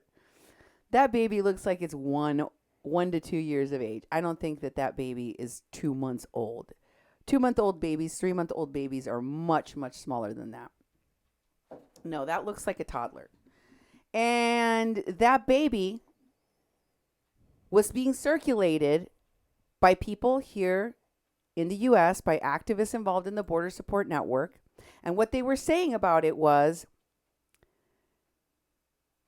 this is outrageous. People being forced to flee should not have to encounter death as a result of trying to have a better life. You know why these images are so powerful? The same reason that the babies in the cages were so powerful, not only in causing outrage, but also in helping to raise the money. Remember, there's a 3-part process before you start repeating again. Cause the outrage, gain a massive following, raise a lot of money. You can't raise a lot of money if you don't create a lot of outrage and create a following of the story. The dead baby that was being shared was not a dead baby here on the U.S. border. It was a baby in the Mediterranean. In the Mediterranean Sea, this is where this baby was taken. And then I watched The Handmaid's Tale. This all happened in the same time frame, like 24-hour period. And this is what the show was about. If you saw The Handmaid's Tale, then you already know what I'm talking about. It was in the middle of the show that I freaked out and said, there's going to be a dead baby. This is what the images were from the show. So the first image I am showing you is of the handmaid. She's carrying a baby. She's under a bridge hiding. She's being hunted like an animal. And from above, there is a helicopter shining a light down, which is coming through the cracks of the bridge overhead. Around her, there are dogs, like, you know, the kind that they used to hunt slaves with back in the day. And they were chasing this handmaid who had a baby that, you know, if you don't know the Handmaid's Tale story, it's a dystopian sci-fi future where all of the women that can bear babies are forced to bear babies for the wealthy elite families. And they wear these red cape-like things and like pilgrim, you know, bonnets, white pilgrim bonnets. They're very homely looking. Point is, in the dystopian future, America has completely taken control of the women. There's no freedoms. The elite, which are they're, you know, like very evangelical Christian types, are like evil, torturing monsters, and they hang people regularly for the smallest of infractions. They torture people, especially the handmaids. So this woman, as you're watching the show, you know, like if she gets caught, she's dead. If any of the people in the cycle of this baby, which belongs to a family, you know, it doesn't matter that you're the, you know, partial biological maker of this baby, and that you were actually raped by a couple that wants your baby in this dystopian future. That doesn't matter. It's owned by the people that are the rich elite people in the United States, and you don't have a say about who takes care of your baby. So they sent the baby. She sent the baby. The handmaid that had this baby sent it with this other handmaid to escape into Canada. And this particular handmaid that is stealing the baby and taking it to Canada, she already has a wife and a kid in Canada waiting for her. So in this next image, you see that she decides to go into the river to cross into Canada because they're chasing her. She has to get away from there right away. She does it in the nighttime, and you see her in this image with the little baby going into the river. And in order to not be seen when she is in the river, out in the open, she submerges herself underwater with the baby. She doesn't try to hold the baby above water or hold her head above water. She submerges the baby into the water. Here you see her actually coming out of the water, holding the baby after she has crossed the river. And by the way, folks, this river it's kind of wide. It reminded me a lot of the Rio Grande when I looked at the images that they used in this show. Which was the first show of the season, by the way. I was like, oh my God, why am I getting the feeling that they're trying to make this parallel to the Rio Grande River? And then she comes out of the river on the other side, and the baby's dead. The baby's not breathing anymore. And here's the image of her. I know these images are dark. This all happened in, a night scene. But she's laying on the ground, crying next to the dead baby. She does not attempt to give it mouth-to-mouth resuscitation, to clear the liquid out of its lungs, or anything. She just lays down next to this baby, puts her hand in her face, and just starts crying because the baby is dead. Then she hears lights, agents coming her way. She starts to freak out like, oh my God, fear factor is risen again, and she's going to have to run. And she starts looking wildly around to see what's going on, and someone puts a Mylar blanket on her, like the ones that you've been watching all of these migrants wearing in detention facilities for this entire year. Those Mylar blankets, somebody puts one on her. It is a Border Patrol agent from Canada. You can see his patch here and the Canadian flag. And he immediately tells her that who he is, that she has the right to seek asylum. The moment that this guy gets close to her, the baby starts crying again, miraculously just starts breathing on its own. And then he tells her, you can seek asylum here. And she says, yes, I want to seek asylum. And she's crying because she can't believe that so much kindness that just, they're going to let her seek asylum. The nightmare is over.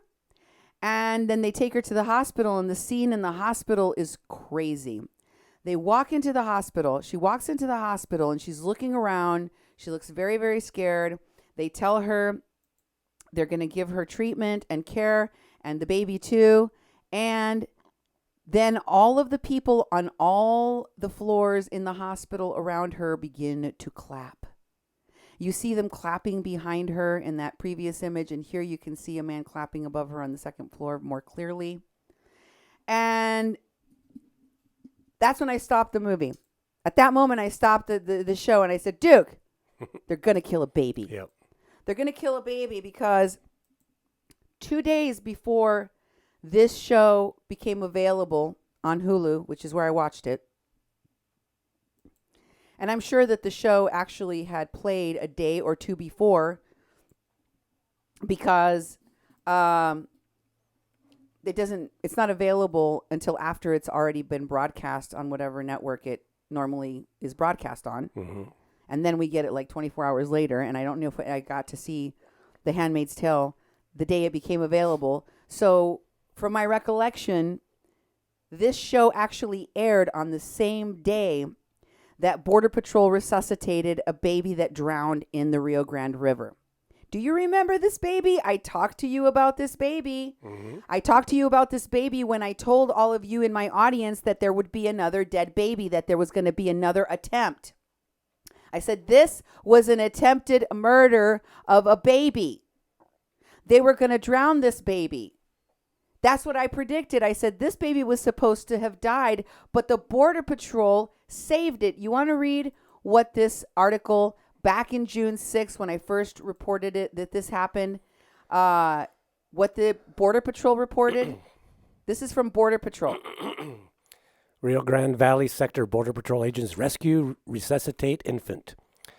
Roma, Texas. U.S. Border Patrol agents rescue and resuscitate an unresponsive infant after nearly drowning in the Rio Grande.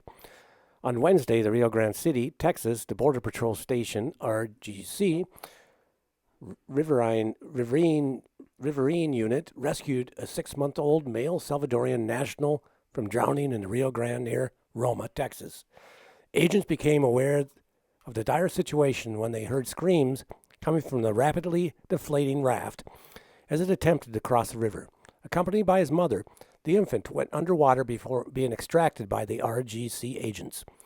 The agents then noticed the child was no longer breathing and began performing first aid until the baby was able to breathe on its own. The infant and the mother were transported to the Mission Regional Hospital in Mission, Texas, for treatment and evaluation. Once medically cleared, both subjects will be processed accordingly. The public is encouraged to take a stand against crime in their communities and help save lives by reporting suspicious activity at 800 blah blah blah.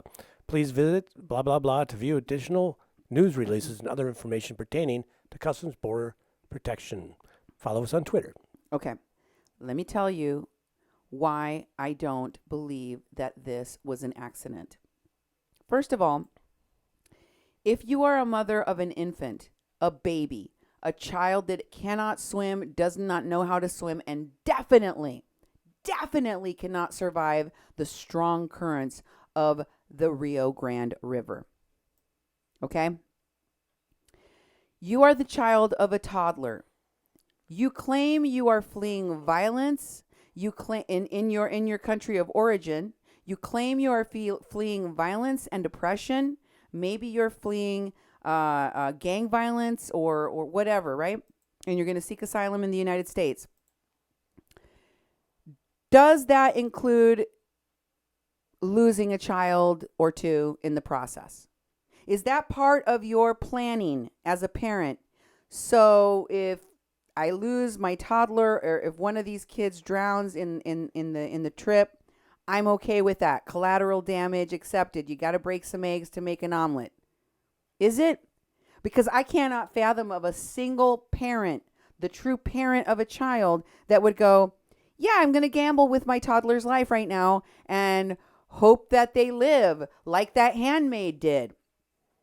You know, you really do have to have a dystopian future for it to make sense that someone would take an infant underwater. You really do, right? Because there is no situation, circumstance, what have you, under which I believe any natural parent, any biological parent would allow their child to die or even take that risk. Even take that risk. You know, because I have shown you, there are places where you could cross the river walking. I've shown you video of migrants walking across the Rio Grande River and the water does not come even up to their chest. Walking. But you know what? It ain't like that every day. It's got to be the right conditions, the right, if it's been raining, that's not going to happen. If there's a strong current, the chances that you get swept away and drown, even if you're an adult, go up exponentially.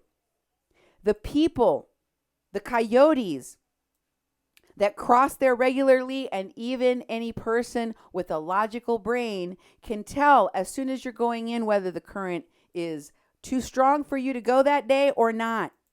Migrants that have gone out there with the intent of crossing, that are grown adults, have looked at the water, freaked out because the water is too high and the current is too strong, and they can tell they ain't going to make it across, and they give up.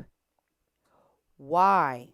Why, oh, why, if you have a toddler, if you add a toddler to the equation, would you not stop? Stop your plans. Wait until you could cross safely and not endanger your child's life. I don't understand it. It doesn't make sense. There's no scenario that you can put them in unless there's literally a T-Rex chasing them, or the whole city behind them is on fire and they have to get across that river to survive. Other than that, or there's a war behind you, or the cartel is following you. Other than that, I don't see a scenario where you risk your baby's life. Unless you're not really that baby's parent. And let me show you evidence of the fact that that definitely is going on. Here's a tweet, a post by Elisa Maria. She's sharing a Twitter thread about how a once deported Honduran man attempted to cross the Rio Grande with a 3-month-old. that he had rented and strapped him to his chest. Wow. He was warned not to cross the river. The baby was dropped in the river. Oops, I dropped the baby. You see what I'm talking about? Yeah.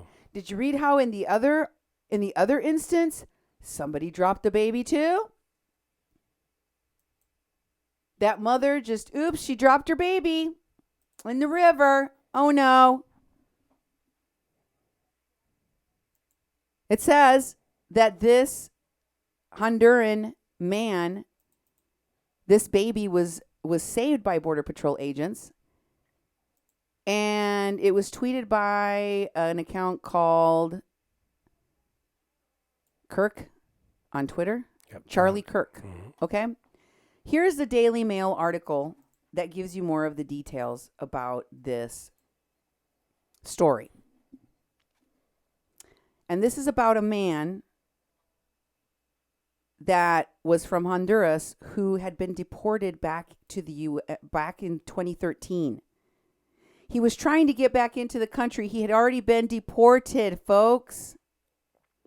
He was trying to get back into the country once again, and since he had been deported before, he wouldn't have been able to get in the legal way. You see, he didn't qualify for that.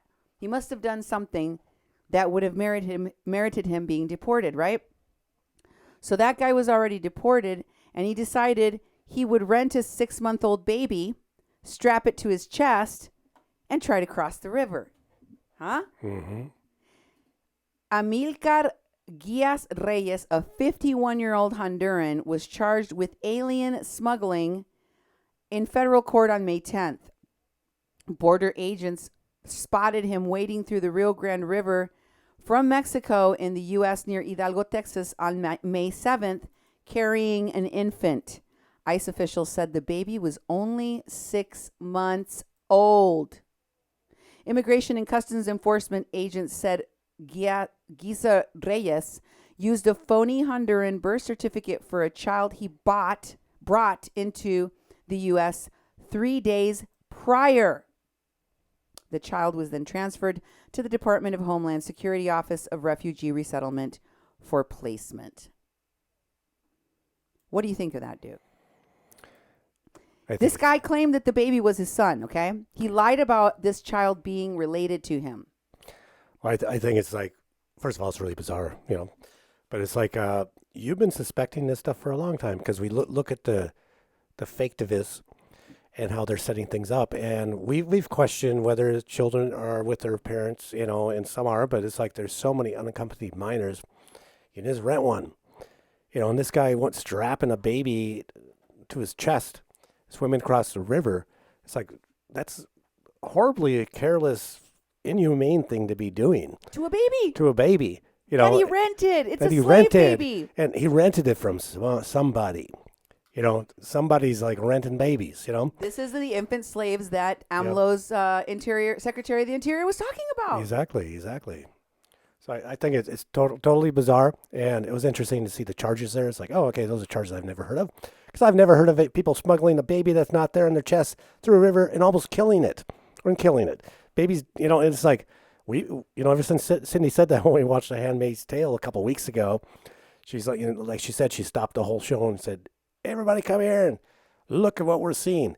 This is going to happen next. It's like The Handmaid's Tale's in on it. The people that put that show together, or the faketivists are like, let's do that. Let's make that the issue, because that will be the issue. And that just happened. The past day or so.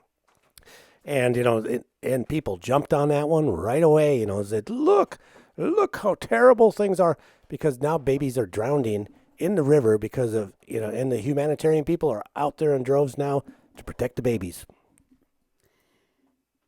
What's very disturbing to me is that the people that helped create the overcrowding in detention facilities are the ones raising money off of the people suffering from that overcrowding, and they're raking in the dough.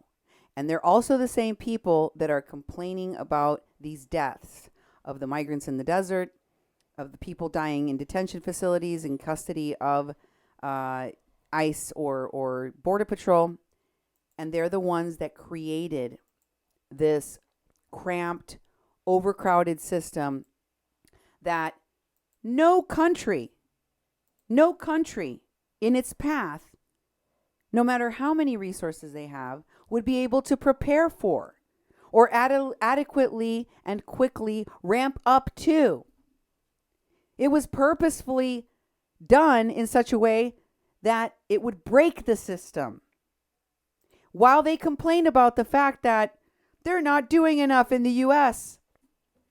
Now, Oscar El Blue Ramirez was kind enough to send me some messages about one of the people circulating the dead baby article that I'm going to share with you in a moment here, about this 2-year-old child that has been found drowned with her father in the Rio Grand River, that they are now using and parading around, and that they will be fundraising off of, okay? I wouldn't be surprised if they were directly involved with the family of these folks that ended up crossing this baby. I hope that the Department of Homeland Security and the United States government or the Mexican governments demand an autopsy of this child and the so-called father, and make sure that they do a DNA test to find out if this child that died was even really related to the person that put her life in danger and ended up getting her killed. Whatever the outcome is, folks, I want you to know it is sketch when I see the same activists that are running shelters in Mexico making money off of this massive smuggling operation that involves child trafficking are messaging about these cases and saying the very intimate knowledge types of things that Mark Lane of the Minority Humanitarian Foundation is saying about the latest of these deaths, the baby that drowned on the border. Here is a message that was sent by a listener, a viewer of Oscar El Blue Ramirez's program about the posts.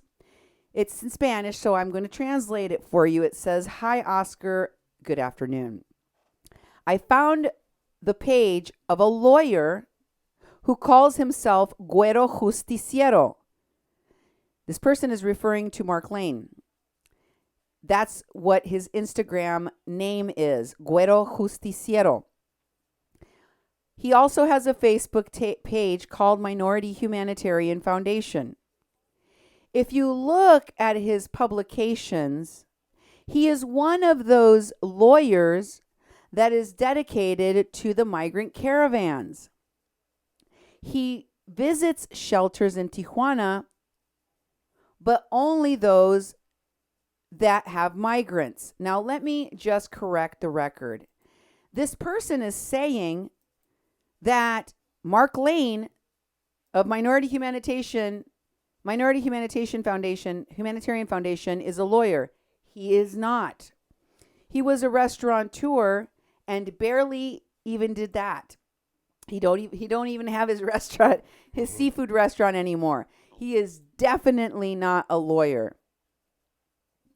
But I could see why this person thought he was, because he talks an awful lot about how the folks that he is serving are his clients, and talks about legal services and the free lawyers that work with him. And that, of course, we know is Al Otro Lado. I have shown you that they directly work together. So, Nicole Ramos, Al Otro Lado. And that he works very closely with the LGBTQIA leader that was accused of sex trafficking children, Pitaya Queen, otherwise known as Roberto Nakai Flote.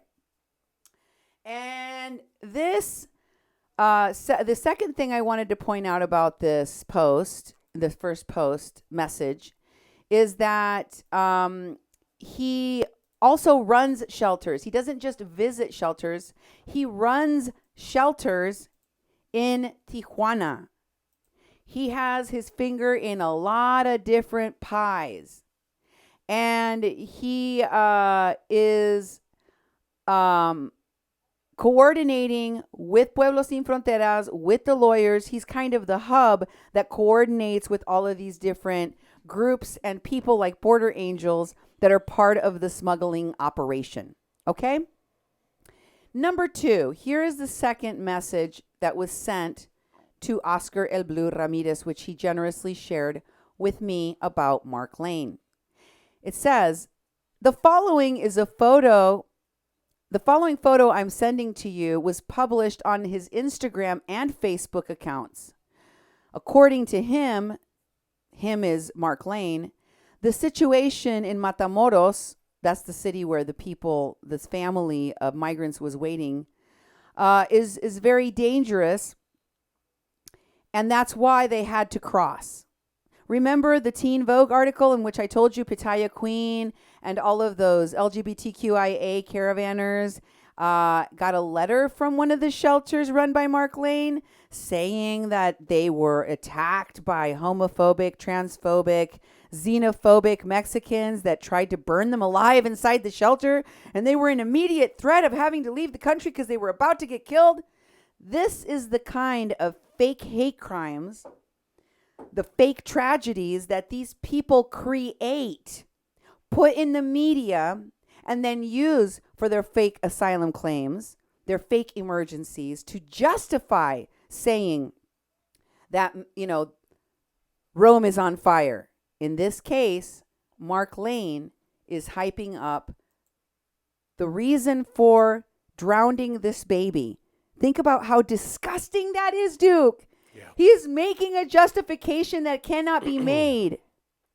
About a city I know well. My mother was raised in that city. I traveled to that city every year of my life as we went to Mexico many times through that part of the country. And just like any other border city, Matamoros is not more dangerous than Tijuana. Mm-hmm. Just like any other border city, there are parts of the city that are safer than others. And just like any other border city, there are pockets of criminality and danger. But not so much that you would have to leave in the middle of an afternoon during the day, after like these people did, and risk and drowned their own child. Yeah. Not that much. That is inexplicable, but Mark Lane wants you to believe there is a valid explanation for murdering your child. Totally valid one. Matamoros is a scary place. Are they just counting on the fact that Americans are going to be so racist and so stupid as to believe that there can be a town on the border or anywhere inside of Mexico that is so flipping dangerous? I mean, it's not a war zone, guys. Mm-hmm. There isn't even a war zone going on in the Central American Triangle for these people to claim that they're fleeing and for their lives from. There's not even that. You're supposed to believe that there's a city on the border in Mexico that people have to leave with such haste that they would drown their own children to get out of it? This is what Mark Lane wants you to believe. And here in this message, he says that. This woman says that Mark Lane said that it was too dangerous for those people to cross. And then she goes on to say, this person says, they posted a lot of things that really aren't true. Minority Humanitarian Foundation and Mark Lane post a lot of things that really aren't true. They lie to the American public. He is a Democrat. And he is associated with celebrities like Chef Marcella.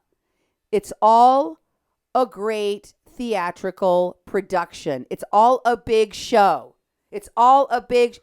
Hey, I've been saying that for a long time. Uh-huh. Produced, directed, and filmed. And here is the post that was made by Mark Lane on Minority Humanitarian Foundation's Instagram, Güero Justiciero. You can see it there for yourself. He says it in English. This just happened in the last couple of days. They were forced to wait in Matamoros, Mexico. It was too dangerous to wait there. They tried to cross the Rio Bravo, and this happened. Nope, no, Mark Lane. No. There is no way you can say they were forced to kill their baby. Nobody forces you to murder your children. Nobody. You make a conscious decision to murder your children. We got a story. Mexicans have a story about a person that murders all their children. It's called La Llorona. You guys know that story? Every Mexican knows that story. And that lady was haunted for the rest of her life. She can never rest. She goes near the rivers looking for her children. She's always wailing. Oh, my children. Where are my children? Because she drowned all of her children in the river. And you know why she did it? It wasn't because she was fleeing poverty, crime, asking for asylum, trying to get out of Matamoros. No. It was because her husband cheated on her with another woman, and she decided she would get revenge by killing her babies. There is no story in which somebody kills their babies, drowns their babies on purpose, makes that choice, puts their child in jeopardy, that you're going to convince me of happened because they had to get out of town quick. No, doesn't hold water. Look what else he said. This is the rest of the post. The 21-year-old wife and mother watched it happen. She tried to help and was unable. Is there any more? No. That's it? This whole thing? Yes. Okay. I didn't know if you could scroll up more. And that's the last one of the messages, right? Mm-hmm. Okay.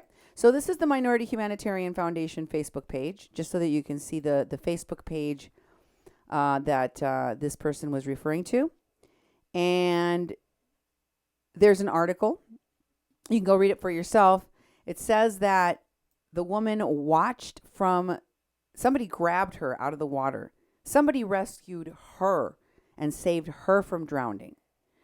But her husband and child were not so lucky. They died.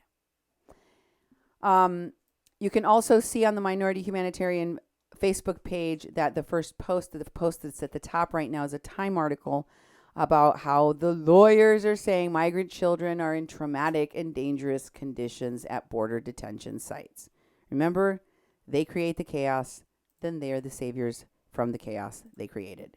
Mark Lane, I asked Oscar to please write back to this person and ask them, where'd you get the idea that Mark Lane was a lawyer? Yeah. And because he's not. And what is it that they responded? Here's the response sent to me. Mark Lane Pro Bono Attorney. Mark Lane Pro Bono Attorneys. If we could get that up on the screen here. I'll show you what the response was. Right there. And it says, you got two things on the screen at once now. That's message 4, and we haven't gotten to message 4 yet, have we? Yes, we have. Oh, message 4 is the actual, a post.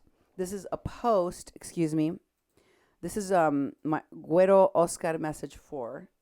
This is a post that was made by this person that was messaging with Oscar, saying that the page of Chef Marcela, the celebrity chef, on Instagram mentions numbers of times in the posts where they're helping migrants that he is a lawyer.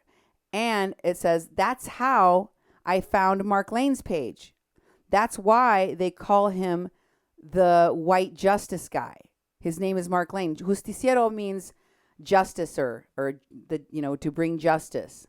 Güero is white guy. So it says in the second paragraph there, in his posts, Guero Justiciero mentions a number of times the migrants are his clients. Check on his page, in his Instagram page and his Facebook page. He has a personal Mark Lane and Minority Humanitarian Foundation Facebook pages, and he posts and reports everything that is the opposite of what you, Oscar, are telling the public.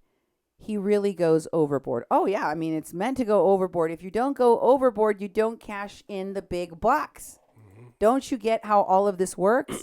And yes, Mark Lane has made posts about how they work with pro bono attorneys. Here's one example. And this is from his Instagram. And it says, Leslie and her father are at the U.S. side of the border. A team of pro bono lawyers are working on her behalf. We know exactly what those lawyers were. They were the Otro Lado lawyers. I showed you that family was how that family was monitored and moved, along with Families Belong Together and Minority Humanitarian Foundation and, Bertie Gutierrez and a whole bunch of other folks from the Border Support Network. So, folks, as you can see, the folks that are making money off of these dead children, off the blood of those who are suffering at the border, are the very people who help to fund and orchestrate and maintain this massive trafficking organization.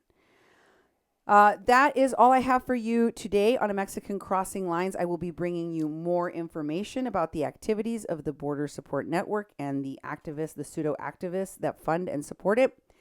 Please donate to our Guatemala Travel Fund so that we can get down to the Guatemala-Mexico border and bring you the true facts about what's going on down there in a bilingual fashion for everyone to see. I will be doing this show in Spanish, maybe not tonight because this one ran a little bit longer. But man, when you're talking about slave-rented babies being killed and being drowned and being exploited, you got to take the extra time to bring that information to the public. I'm going to expose these frauds, phonies, and liars every single time. So keep it here on the dial on 88.1 FM, Fargo Moorhead, where we are adding local color to your airwaves. And thanks for being here with us tonight. Duke, say goodnight. I will say goodnight. Buenas noches. Thanks, folks.